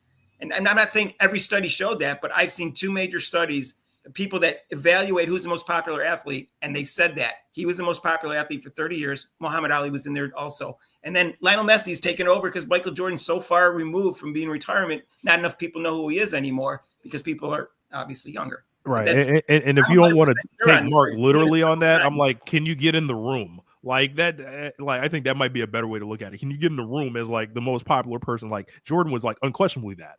And like, I don't know if Caitlyn will end up taking it that far, but this I is predict you're right. If they were sitting in the room, I predict 2028. I'm sorry, Rob. Go ahead. Say what you want to say. I'm sorry. You're right. If they were sitting in the room, you open the door. Michael Jordan, Messi, somebody else. Who do you think? Somebody's going to go. Michael Jordan. Right. And then right. Well, worldwide right now because soccer, Lionel Messi's more current. But if it was in this country, it'd still be Michael Jordan. Yeah. He's probably more popular than LeBron still. So, well, anyways. I'm predicting that after the 2028 Olympics, as long as they put Caitlyn Clark on the team, Juju kicks her off. I know. She will be the most popular athlete in the world because Lionel Messi is going to be retired right now, or at least second, like to whoever maybe the most popular soccer player is. She will be the most popular female athlete in the world, and maybe the most popular athlete in the world, like 1 or 2, maybe behind the most popular soccer player 3 years from now. She's might be Messi. It might be one of those 2 young stars. I can't pronounce their names or whatever they are. But I don't follow soccer that closely. There's 2 young, exciting soccer stars right now. So that's my prediction. I don't know for sure, but the Olympics are a big deal worldwide, not just in this country with television views. And she's something different. And people just have to accept it. She's like my mom used to say, she's something else. She's something else. She's something else. She has the it factor, and that's what they don't understand. They think it's so easy for Juju to have the it factor. No, it's not. And it's something you can't explain. It's like no. It's like your star power. Like people and the want to be like you. It's like I think little girls are going to show up wearing the Juju buns for sure. But I think people are going to try to be like Caitlyn Clark as well. Especially they're going to try to play like her. Like. I can already see it. I'm gonna get my Juju bun. I think I should get one. Man. I think LeBron James may be the best athlete ever, but he's I really loved watching him play for his entire career, and I really got into watching him play, even though I was a huge Michael Jordan fan. But I actually get more excited watching Caitlyn Clark play than LeBron James, and I think LeBron James is phenomenal to watch. I think Kobe was phenomenal to watch. I could name several running backs in the NFL I've liked over the last 30 years. I find her more exciting than all of them, and my first love was watching NFL running backs like Gale Sayers. Yeah. That's how exciting she is. Jim Brown. It was Gale Sayers for me. It was my first, exciting athlete. Jim Brown, Cleveland Brown. Right. So she's something special, and if those people who just don't want to watch her and find her exciting because of her race, they're missing out on the most exciting athlete, in my opinion, since Michael Jordan. And I'm not a soccer fan, so I guess soccer fans would disagree with that. Well, all right, y'all. It's around 7:30 something. I gotta get anyway going. All right, Rich. Thanks for joining us. Oh, absolutely. Had a great time, fellas. Come back again, please. You want to be on our show again next Thursday? Are you good with that? We'll do it. We don't normally go this long. We usually let me just I'll drop you an email. I believe my schedule is free next Thursday. Okay, great. Yeah, we usually it's only scheduled for an hour, and then I do a half-hour live show, an hour live show. Then there's going to be games on. It's the reason I do it at 5:30 is because the Fever have 3 games on at 7 this year. I thought they had 4, but one was a 7:30 game. So that's why I do a 5, and then I have a live show. So we're going to do that. So yeah. Thursday we have a show on Monday and Thursday. We have Monday people. We have more people that can make it on Mondays than Thursdays. So Thursdays is cool if I have you on. We really enjoyed having you on. Great. Thank you. Appreciate it. You got a lot of common sense intelligence, except for your one view about Caitlyn Clark. Not being hated because she's white. There's a lot of that going on. Hey, Rich. Welcome to my world, Rich. Welcome to my world. Hey, no, all his other opinions I liked. The other one is, I think, to my world. Reality. But and you're the first Caitlyn Clark podcast who thinks that I've seen. Yeah, man. It's it's all good. We'll talk it through some more. I appreciate you guys having me on and reaching out. It was the first time somebody's reached out to me to talk about Caitlyn Clark or the sports stuff on here. So you're knowledgeable. We could tell right away you're knowledgeable in women in college basketball. Do you have a pick for the before you go? You have a pick for the championship? I don't have a pick, but I'll say this: UConn has no excuses. Title or bust. Mm-hmm. I'll say that. You don't have a pick. And title or bust, or I'm bringing it to Gino. What do you think of the Caitlyn Clark not making ESPN's top 5? I did my last video actually on that. So I did that, yeah. Lists are lists. They're kind of designed to make you act irregular, right? So once I removed myself from that, my issue with it was how they presented the list, how they basically came out with the thumbnail and then the totally scripted segment to throw her in over, Cheryl Miller, then take her off. I'm like, well, why didn't we think about her as number 4? And it's like, I had so many problems with it. First of all, there was 2 persons from Connecticut. How do you? And they're all like 35 or younger. They didn't Cheryl Miller play. Cheryl Miller was in the top 3 along with Caitlyn Clark and Brianna Stewart. Those 3, if Caitlyn Clark has to be in the top 3, and so does Cheryl Miller. The one girl who after that, but the one girl who looked like she played basketball, as far as I'm concerned, the one girl who looked like she played basketball, the tall black woman. Yeah, she was running off how Caitlyn Clark was this. Caitlyn Clark. I'm like, so how can you put her 5th? If you're no, they didn't put her 5th. How can you not put her? They her off. They was like, yeah, man. And then she says, Cheryl Miller's my goat, and they put her, and she put her 5th. I go, how's she your goat? You put her 5th. Put her 1 or 2. What are you crazy? Cheryl Miller was better than Brianna Stewart. I can understand the argument for Brianna Stewart only because of the championships, and she had 3 Player of the Years. I can understand the argument. I don't go crazy if you put her in the top 3 or put her anywhere. But Cheryl Miller was phenomenal. But Caitlyn Clark makes her teammates so much better, and that's the difference between her and any other player in the history of basketball. I didn't get pissed that they left her off the list. I was pissed at how they set it up. I'm like, okay, clearly, I was pissed at everything. Trying to get some clicks and all that. It's Bristol and all that. ESPN's in Bristol. They had 2 people from Connecticut, so that stuff runs deep up there. I was born in Massachusetts. It's like them doing one, and if they did one with this, and 2 of the people were from Iowa, do you know how much pushback there would be if they did that? Oh, right. Come on. That's why we're here, though. The independent media. That's why we're here. I have no connection with Connecticut or not connection with Carrick. I don't give a crap. I think Gino became unlikable over the last year, but he wasn't that likable to begin with. But I didn't hate him before this year. No. Now I kind of hate him. I think he's lost it. And I think he's lost as a coach, but he could prove me wrong this year. I don't think he's the same coach he was before. I think he's burned out. It makes me want to retroactively just root for Pat Summitt harder. Like, right. I told the Pat Summitt story. Right. Cheryl Miller, when she won her second championship, beat Tennessee in the final. She did a cartwheel in front of Pat Summitt, and then Pat Summitt was the coach for the Olympic team. And they were butting heads, and then finally Cheryl Miller goes, "You can't win this without me." And she goes, "You're right." Right. I heard that one before. Yeah. All right, you guys, take care. Thank you, guys. Thank you very much. Thank you, listeners. Appreciate it. We made over 6,000. Can't make it. Let me know. It's cool. For sure.